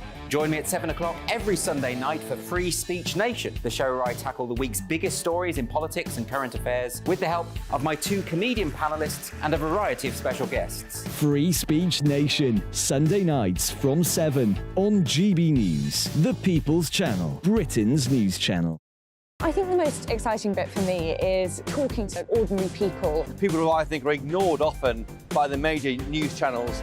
We're going to give news they want to hear. There's a voice there that needs to be heard. I think there's a chance here for a diversity of opinion to be expressed, which you don't find elsewhere. It's really exciting. We don't hold back. We're free to say how decisions that are taken here affect us all around the country. Only on GB News, the People's Channel, Britain's news channel. There's only 3 people you can trust in life. Your doctor, your lawyer, and your nana. I'm not sure. So join me, Nana Aquare, at 3 p.m. every Saturday and Sunday, where we discuss the biggest topics of the weekend. Be ready for battle. Could you be quiet? What is this? It's my new teeth. It's your new teeth. I don't bite. Well, not without a good reason. Always honest, always fun. Every weekend at 3 p.m. on GB News, the People's Channel, Britain's news channel. So Jubes and Kerr, we tackle the issues of the day with real, robust debate, both sides of the fence, battling it out with me in the middle with my forthright opinions and views. And often really interesting things happen because you start with a position and then by the end of the debate you find actually, well, I might not have thought about that one. What we need in this country is 2 new political parties. You should maybe think about doing a 2024 calendar. I'm Michelle Dewberry and I'm keeping you company right through until 7 o'clock this evening. GB News, the People's Channel, Britain's watching. Join us every night on GB News at 11 p.m. for Headliners, which is 3 top comedians going through the next day's news stories, which is exactly what you need, because when the establishment has gone crazy, you need some craziness to make sense of it. Headliners. You don't have to bother reading the newspaper. We've got it covered for you. Every night at 11 p.m. and repeated every morning at 5 a.m. We won't send you to sleep like some of the other paper review shows out there. So join us 11 p.m. every night on GB News. The People's Channel, Britain's news channel. Who is it? We're here for the show. More energy this time! Welcome to the Dinosaur Hour. I was married to a therapist. And you survived? I thought we were getting Hugh Laurie, second best. You interviewed Saddam Hussein. What's that like? I was terrified. I'm playing strip poker with these 3. Oh! No, thank you. My CDs need to be put in alphabetical order. Are you going to be problematic again? The Dinosaur Hour. Sunday, the 29th of October at 9 on GB News.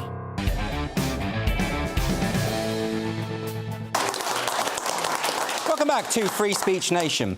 If reports are to be believed, Rishi Sunak is set to roll back on plans for a ban on LGBT plus conversion therapy. After more than 40 Tory MPs signed a letter demanding a U-turn, the Prime Minister is said to be willing to no longer include legislation to ban the practice in the King's Speech next month. There's a lot to unpack here, so joining me to discuss it is barrister and director at Gay Men's Network, Dennis Kavanagh.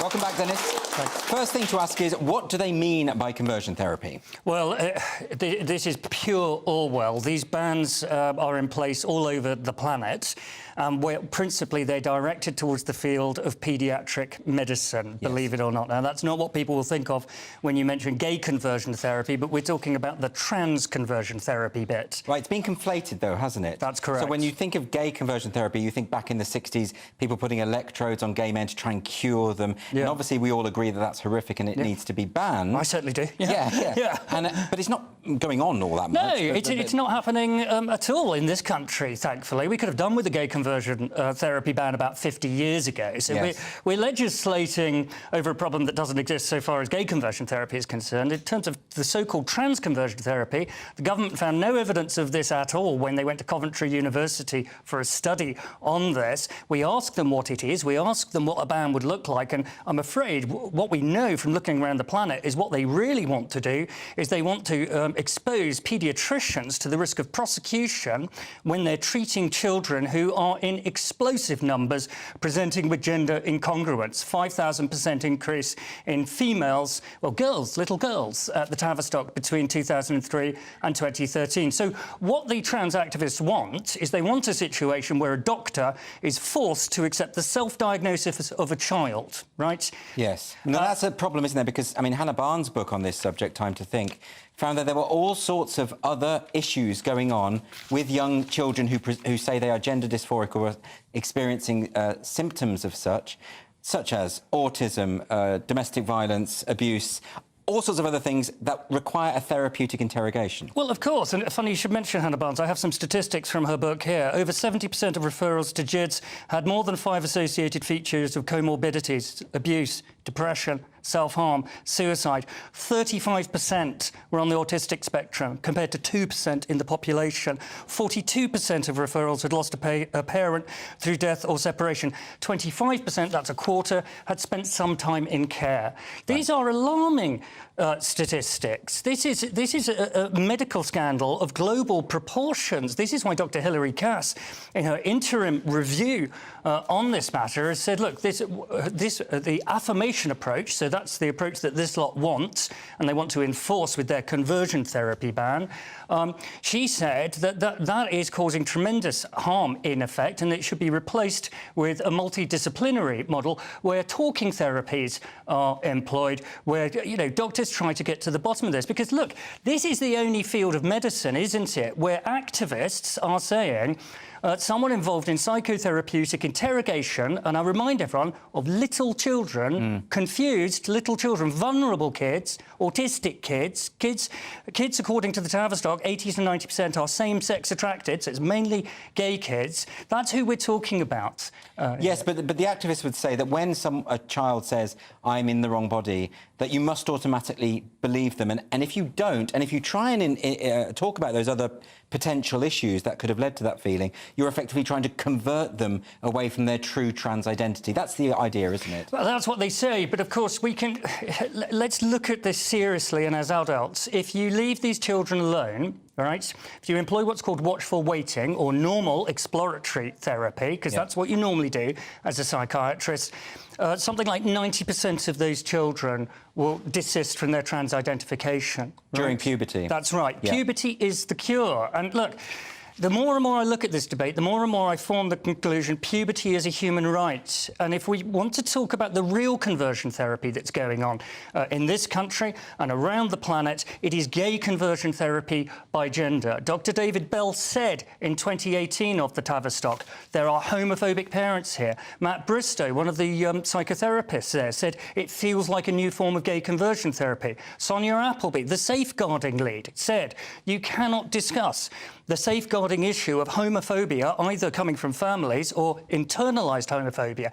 And it's not just staff at the Tavistock. Dr. Hilary Cass, in her interim report, said, we have spoken to lesbians, young lesbians, these are kids, remember, who felt under pressure to adopt a trans identification because lesbians felt they were at the bottom of the heap. That is modern gay conversion therapy, what is going on in the gender medicine business. So people are going to find that very confusing because effectively what you're saying is that to oppose trans conversion therapy is a form of gay conversion therapy. I told you it was pure Orwell, didn't I? Well, that's the problem. You know, it's difficult even to get your head around it. So is the problem when it comes to the government getting involved with these things that they just don't understand that the language has, in fact, blinded well-intentioned people to a grotesque evil that could be taking place? Absolutely, I'm sure that's right. If there's one thing that the other side in gender are good at, it's language games. We see this all the time, and debates are often framed in ways that sound agreeable, that sound nice. Nobody wants gay conversion therapy. No one wants anybody subject to, what is in effect, a form of modern torture. But that's not what this is. You've got to look at this with some nuance. What this is a threat of criminal prosecution to a therapist doing their job, to a therapist doing... I heard Dr. Az Hakim on your show just the other week. He calls the affirmation-only approach a form of grooming, a form of reassuring a child that the transgender identity they've adopted is a good thing for them, that they should stick with. This is about concretising identities in very young people at a time when they're experimenting. And that's a key point, isn't it? We're talking about children, you know, but when it comes to adults should be able to do whatever they want with their bodies, etc. But when we're talking about children, just to simply say, yes, a child's self-diagnosis is what we must persist with and put them on drugs, which lead to cross-sex hormones in almost all cases, which can lead to irreversible surgery. I mean, the ramifications here are extremely serious. They're tragic. There's a case in North Carolina today of a young lesbian who's now suing all the various gender doctors who she's been involved with. She's had a double mastectomy. She has serious mental health problems the rest of her life. You've interviewed numerous detransitioners here who tell exactly the same story. Who's paying the price for these luxury beliefs that you can change your sex, which, as a matter of science, you just can't? Who's paying the price? It's vulnerable children who are paying the price for this. And now we are in the era of lawsuits, because, as you pointed out, this isn't just therapy. These aren't just small decisions. Puberty blockers will lead, in most cases, to problems with bone density. God knows what they do to brain maturation. Cross-sex hormones will render children infertile. These are serious issues. And it's important to point out that the Cass Review has said that we just don't have enough evidence about the long-term effects of puberty blockers. It doesn't exist, and there are no long-term studies. Well, that's right. What Dr. Hilary Cass said was there was no safe evidential basis for the prescription of puberty blockers, and they should no longer be prescribed as a matter of routine. Now, someone dug into the Cass data, and Professor Kathleen Stocks looked at it this week, and once the data were disaggregated, they found actually the puberty blocker cohort, 70% had neutral to negative mental health effects. So these drugs are either doing nothing for part of the cohort, or they're actively hurting them. At the end of the day, it's an experiment. It's an experiment on kids. Dennis Kavanagh, thanks so much for joining me. And coming up next on Free Speech Nation, my interview with the American conservative author Christopher F. Rufo on his new book called America's Cultural Revolution. See you shortly.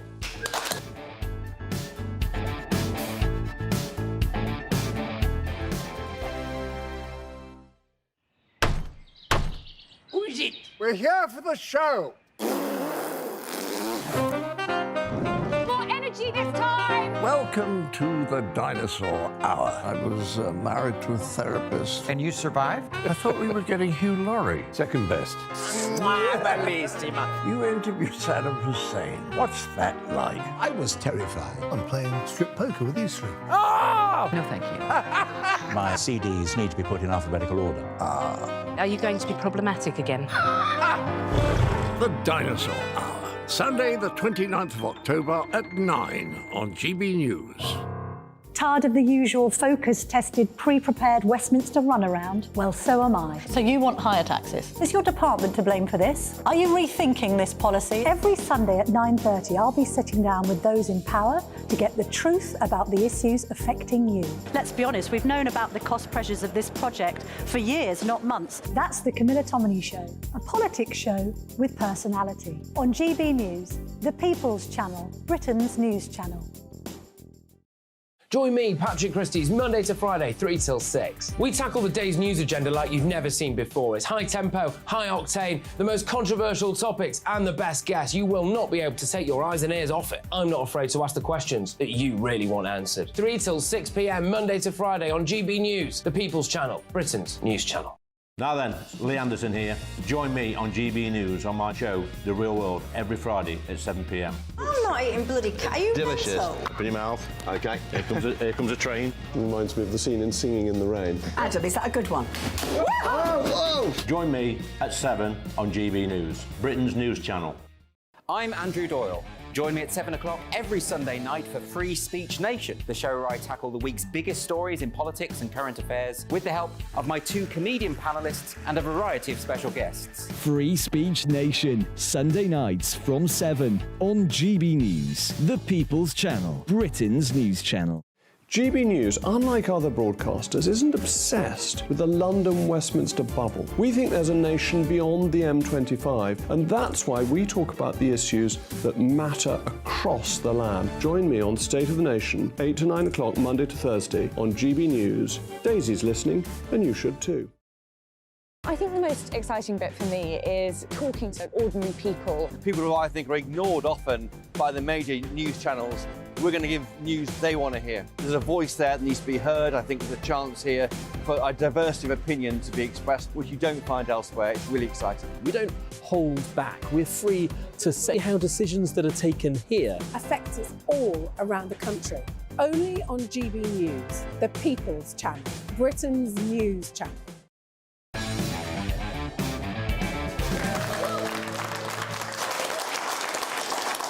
Welcome back to Free Speech Nation with me, Andrew Doyle. Now, this week I had the pleasure of sitting down with writer Christopher F. Rufo. We discussed his brand new book, America's Cultural Revolution, How the Radical Left Conquered Everything, and what the path could be for a conservative counter-revolution. Let's take a look. Well, the premise of the book is tracing the radical left's long march through the institutions from 1968 to that summer of 2020, which was erupted in riots all over the United States. And I tell this story through the profiles of Herbert Marcuse, Angela Davis, Paulo Freire, and Derek Bell. These are the pivotal figures in critical theory, starting from the philosophical underpinnings by Herbert Marcuse, the neo-Marxist philosopher, all the way to Derek Bell, who was the mentor and really the father figure for critical race theory in the late 80s and early 90s. And so it was a long, patient blitz through America's institutions. For many years, it happened really under the radar. The public was not aware of what was happening. But in that summer of 2020, I think it was clear to just about everyone, something has radically shifted in our institutions. This book explains exactly what happened and exactly why the world felt so different in the last few years. Well, let's start with the third section of your book, which is about Paulo Freire, who's the Marxist thinker. And you make a very convincing case that his views on education have really now taken hold and now dominate in education, that being the idea that education really isn't about learning how to read and write so much as about awaking critical consciousness. In other words, making kids woke. In other words, turning kids into activists. Is that where we are currently at the moment? Yeah, that's right. You know, Paulo Freire, who's not really a household name, is a huge name in academia. Paulo Freire is the third most cited author in all of the social sciences. His work has had a profound influence on graduate schools of education, which assign his book Pedagogy of the Oppressed almost as a biblical text for K through 12 teachers. And it's very simple. He believes that all education should be about awakening the revolutionary consciousness of students and then turning them against an oppressive society, and in our case, the United States, but more broadly, any kind of third world or first world, Eurocentric, colonizing populations. And we saw just this week the results of this ideology. You had academics, professors, and students cheering on the butchery of innocent people in Israel, using this false ideology, justifying it as an effort of decolonization. And so it's not just theory anymore. People are putting it into practice in the third world and would love to put it to practice in our countries as well. Well, as you mentioned in the book, Paulo Freire did actually say that revolutionary violence was an act of love. That was the phrase that he used to describe it. But we are now in a position where children are being indoctrinated, I suppose, rather than educated. But one of the points you make in the book, which I think is very important, is that these kids may be turning out to be proficient activists, but the data seems to suggest that they're not particularly literate or numerate or any of the other things you might expect when they leave school.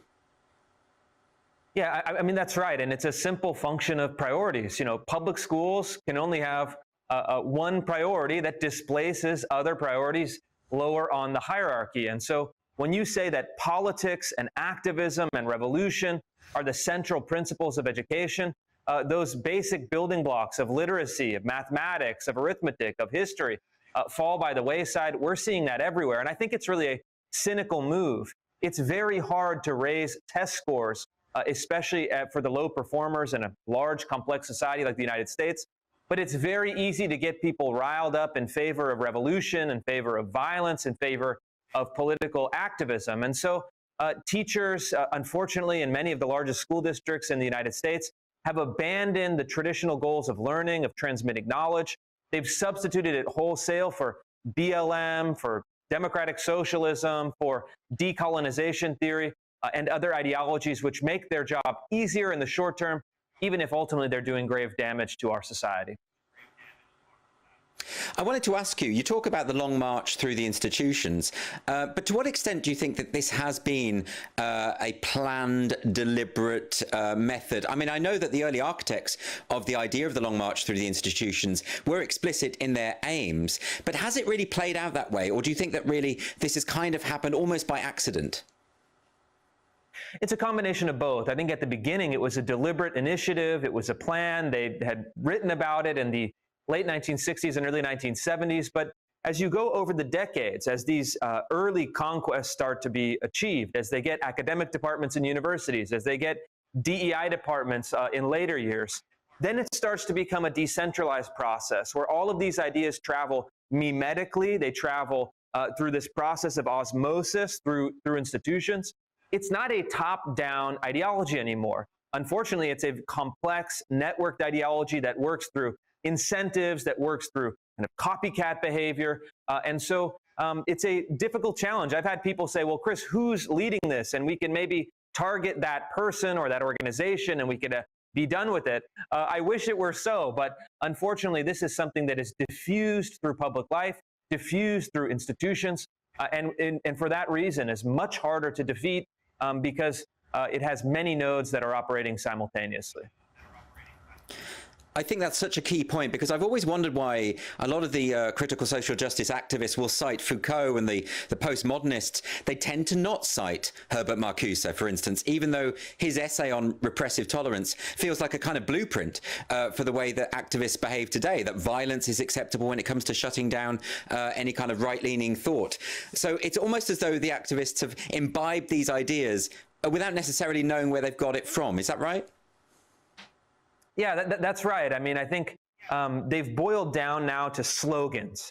There's really no one on the left that is doing the complex theoretical work like Herbert Marcuse. Look, I'm not a fan of Herbert Marcuse, but if you read his books, you know that he was a serious thinker. He was steeped in the philosophical tradition of the West, and so. But now we have something that is like Ibram Kendi, someone that deals in platitudes, someone that deals in slogans, someone that deals in very kind of simple level thinking. And so these people aren't reading the sources of their own ideology. They're merely repeating what they see on the streets, what they see in K through 12 classrooms, and what they see from these second-rate academics that have populated our universities. And so in some ways, if you read the book, America's Cultural Revolution, you will know left-wing ideology better than most of the people who are practicing it today. And this is really key. This is why I think people should definitely read the book. Is that part of the problem is a lot of people don't know what it is they're up against. I mean, this week we had the Black Lives Matter chapter in Chicago posting in support of terrorist activity, and people seem shocked by this. But of course, if you know about what BLM have written in the past, then you wouldn't be shocked. So is it really just a question of informing people about what the aims of these activist groups really are and how to sort of see through the linguistic tricks that they play? Yeah, that's right. I mean, you know, activist groups in the modern period have done very sophisticated language work, laundering their violent and decolonial ideologies through very anodyne, very warm, very friendly language. I mean, if you think about the words themselves, Black Lives Matter, that's, you know, the tautological. It's something that no one could disagree with. But when you actually say, okay, well, we agree on the premise, what do you want to see as a practical output? They want to see violence. They want to see decolonial action. They want to see the seizure of wealth and redistribution of wealth along racial lines. They want to see the obliteration of the American Constitution. And so when you actually get specific, and one of the key questions that I answer in the book, but I think is also essential for people at home to ask is, what do they want? Ask that question over and over and over until you actually get concrete answers. It's going to look very different than the slogans that you'll see that are more media friendly. And for people to be alert to how present the activists are in our everyday lives. What we see as diversity, equity and inclusion departments or HR departments, these are actually mechanisms to deliver these ideas that you talk about in the book. I mean, you talk about how critical theory has effectively morphed into DEI. Is that right? Yeah, that's right. And I think that the events of this week have really driven home this point. DEI departments for now many years have gone into hysteric fits about microaggressions, about offenses to African-American hairstyles, about secret coded language that has some malign intent. I mean, all of these, in a sense, trivialities draw these huge condemnations from DEI officials. We had a perfect opportunity to show respect for, let's say, diversity and inclusion when Hamas terrorists attacked and butchered more than 1,000 innocent Israelis, and these DEI departments were silent for the most part. They didn't release statements, they didn't go into a kind of moral cause, they didn't hold lectures and events on campus to promote tolerance, to promote inclusion, to fight actual violent hatred. And so that really shows you that these are not institutions that actually promote what they say they're promoting. They're institutions, for the most part, that are practicing a very hard left ideology, using public funds, using public universities, not actually to promote any kind of inclusion in a human sense, but to promote left-wing ideology under the guise of those very phrases. And we are running out of time, but since you mentioned higher education, I think that's a really key element to your book, is talking about not just how these ideas have permeated society as a whole, but how really the engine of all of this is academia. What can be done about the groupthink in academia? You very clearly chart the way in which universities have effectively become echo chambers, where to have a more right-leaning or conservative point of view makes you a kind of pariah. And we are at that situation now. So what do we do to kind of reinstall diversity of ideas, of thought into the university system? Well, very simple. You just need to do exactly that. You need to have administrations at universities that unapologetically bring in conservative voices, bring in right-leaning voices, bring in heterodox voices that have been systematically excluded from campus. I've heard through the grapevine that you yourself might be coming to an American college campus in the near future to do some lecturing. These kind of initiatives are very important, and I think that we need administrators and trustees with the backbone to say, if we're going to have a classical liberal arts education, if we're going to really be educating students, we need to have a wider variety than just Paulo Freire, Angela Davis, and Herbert Marcuse. Absolutely, Christopher. And I'd heard that rumor too, so I'll look into that. Thanks so much for your time, and congratulations on the book. Thank you. And that was Christopher F. Rufo. His book, America's Cultural Revolution, is available to buy right now. And next on Free Speech Nation, Emily Blunt says sorry for calling someone enormous 11 years ago, and a nun tackles a climate protester. It's almost time for Social Sensations.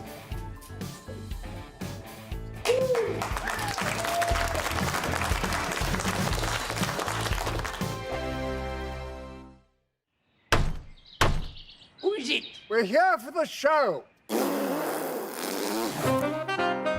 More energy this time! Welcome to the Dinosaur Hour. I was married to a therapist. And you survived? I thought we were getting Hugh Laurie. Second best.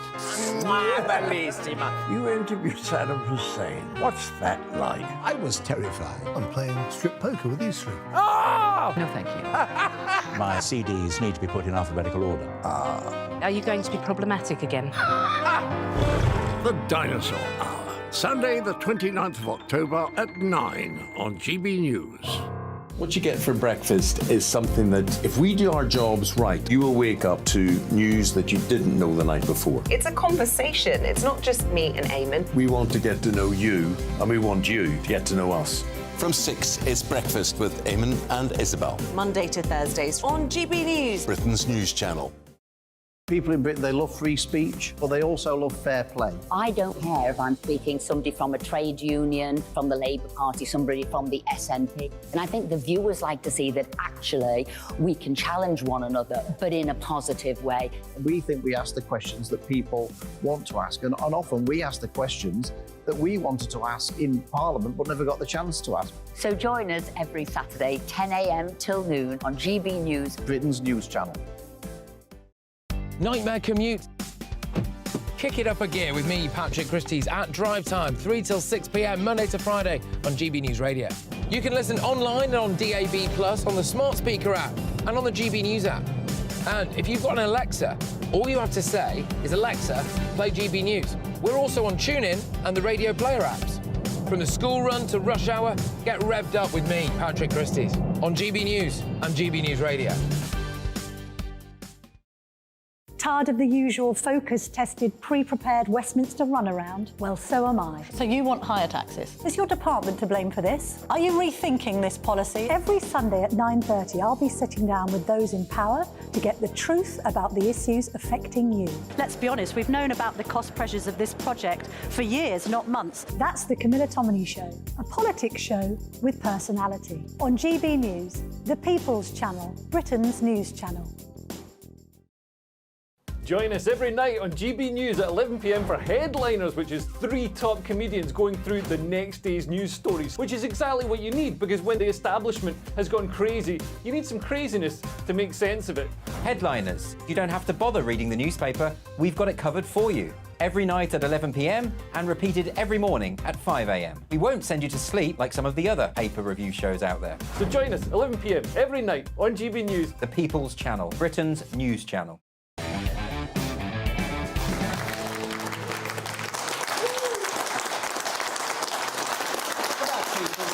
With me, Andrew Doyle. It's time for Social Sensations. That's the part of the show where we look at what's been going viral this week on social media. So first up, if you missed the Rugby World Cup semi-finals this weekend, don't worry. Here's a video of a nun rugby tackling a climate protester.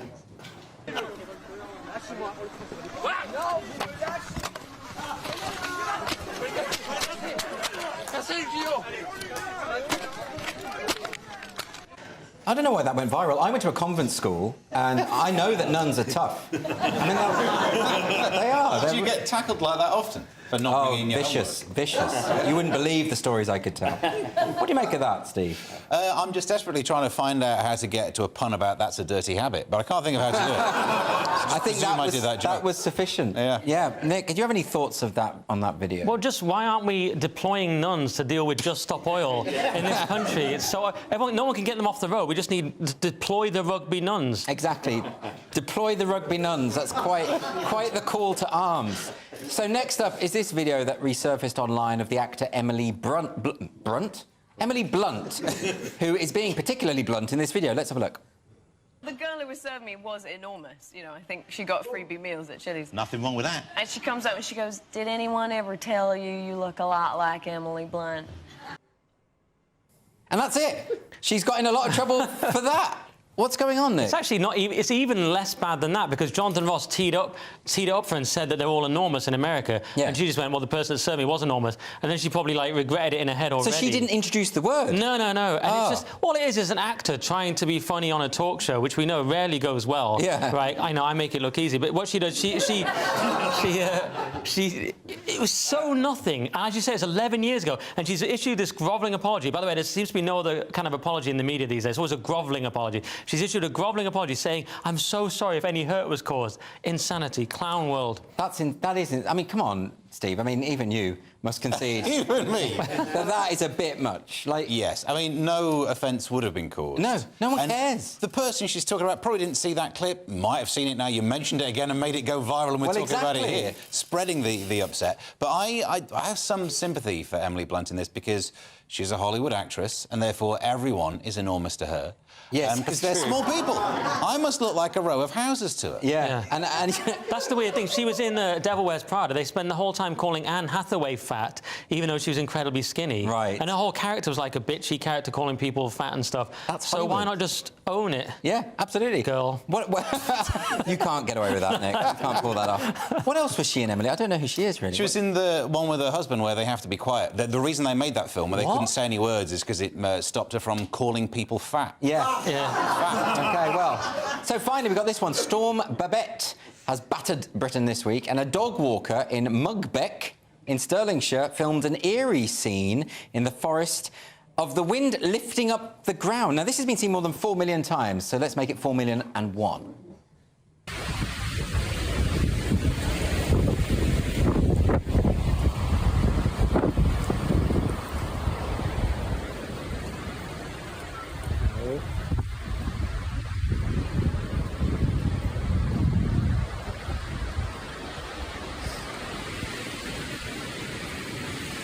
And there you see the power of Mother Nature in all her ferocity. It's scary, right? It also shows how stupid dogs are. Yeah. It's like, there's a patch of earth over there that looks like it might flip. Let's go and have a look. Yeah. It's got the vibe of a man's toupee in the wind. It does. Yeah. Except that's less harmful. That looks apocalyptic to me. Yeah. I don't want to over-dramatise. You slightly over-dramatise. But I already did. What do you think? Am I being over-dramatic? No, it makes me think the Earth is fake. You know, like some people say it's flat. I'm going one further. I think it's fake. Yeah. Did it look like fake? No, it's like the Truman Show. Yeah, like, yeah, exactly. It's just been cobbled together on Blue Peter. And they're like, oh, put the Earth back down. That guy, Ed Harris, in his weird hat, is just going, put the Earth back down. That's what's happening there. Yeah. Earth is fake, guys. There we go. You heard it here first. Ask me to comment on Earth. It's almost impossible to say anything of interest about that. Earlier we had an interview with a guy saying we lived in a simulation. There you go. So, you know, there is consistency. There's almost a dramatic arc to this episode of Free Speech Nation. Think about that. Now, this is the part of the show where we talk through all of your unfiltered dilemmas. And the first dilemma has come in from Stuart. Stuart has said, is it wrong that I've already got my Christmas tree up? Yes, that is deeply evil. I think that's a kind of... What do you think? I think that's a kind of satanic thing to do. I don't want to over-dramatise. Yeah, I think he's a bad person. I wouldn't go all the way to Satanism. I just think his friends hate him. But that's what he's going to be talking about. Why is he doing it, this? Exactly. You know, because clearly he's making some kind of statement. Yeah. Oh, look how Christmas... I'm earlier than everyone else with Christmas. I'm so festive and giving. Yeah. Oh, I bet his gifts are terrible. I bet they are. And I was actually offended. I was in a shop the other day and they were selling Christmas cards and tinsel, and so anyone who buys tinsel at this time of year should be throttled with it, shouldn't they? You know? There should at least be the rule of Halloween. And straight after Halloween would be too soon for me, but hey, I'm willing to compromise. Are you as offended as I am about this stuff? I think Christians are so up against it in this country. We should just have Christmas trees up all year round. Thank you. Didn't expect any agreement with that. I mean, I was just saying some absolute Lewis Schaefer-esque nonsense just to give another take, and immediately got agreed with by the crowd. So yeah, so there we go. Year-round Christmas trees. It's because you have a magnetism and charisma. They just feel they have to agree with you. Thank you so much. Yeah. OK. A bit like Jesus. Christmas trees... Sorry. Christmas trees all year round. That's Nick Dixon's solution. We've got another dilemma here. This is coming from Susie in Bromley. Susie has said...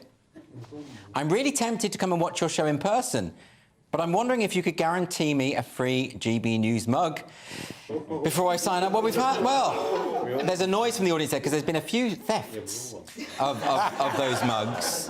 And I see this very much as you trying to case the joint, Susie. I don't trust her. What do you think? No, and can she cope with the heat? I don't mean in a metaphorical sense. I mean, it's very hot in the studio today. It is quite hot in the studio today. And actually, and in the metaphorical case, can she take the heat? She can't take it. Of the live 10 power. seconds, your response, Steve. No, you shouldn't be allowed a mug if you're an audience member. You should have to put the work in and gig for about 15 years, then be on TV and have that career fail, and then under here, and that's how you can end up nicking a mug. And there we are. Thank you so much for joining us for Free Speech Nation.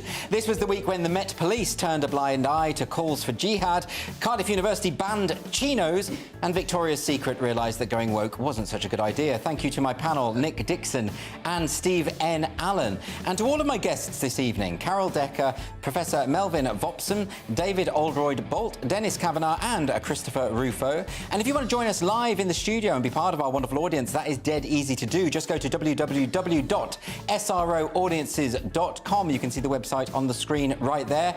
Come along. Stay tuned, by the way, because Mark Dolan Tonight is coming up next. And don't forget, Headliners, the paper preview show with comedians, is on at 11 o'clock. Thanks very much for watching Free Speech Nation. We will see you next week.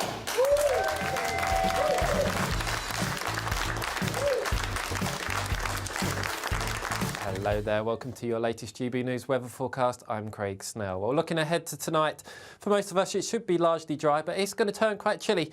Could even see some icy patches across the north.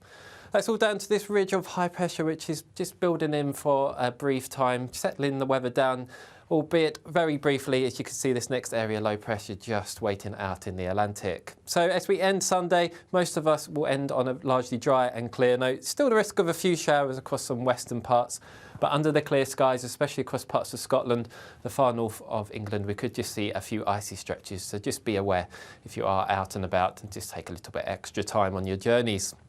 So as we start Monday morning, most of us start off on a fairly bright note. A few mist and fog patches possibly first thing. But for most of us, it's going to be a largely dry and bright day. Risk of some rain at times for Northern Ireland, maybe the far west of Wales, southwest England too. And all the time, the best of sunshine really up across parts of Scotland. And for most of us, temperatures throughout the day very similar to what we've seen over the weekend. Into Tuesday, a very different day for a large part of the UK. Rather cloudy with some outbreaks of rain, so that rain could potentially be fairly heavy across eastern parts of England. Best of sunshine into the afternoon down towards southwest England and actually a good part of Scotland.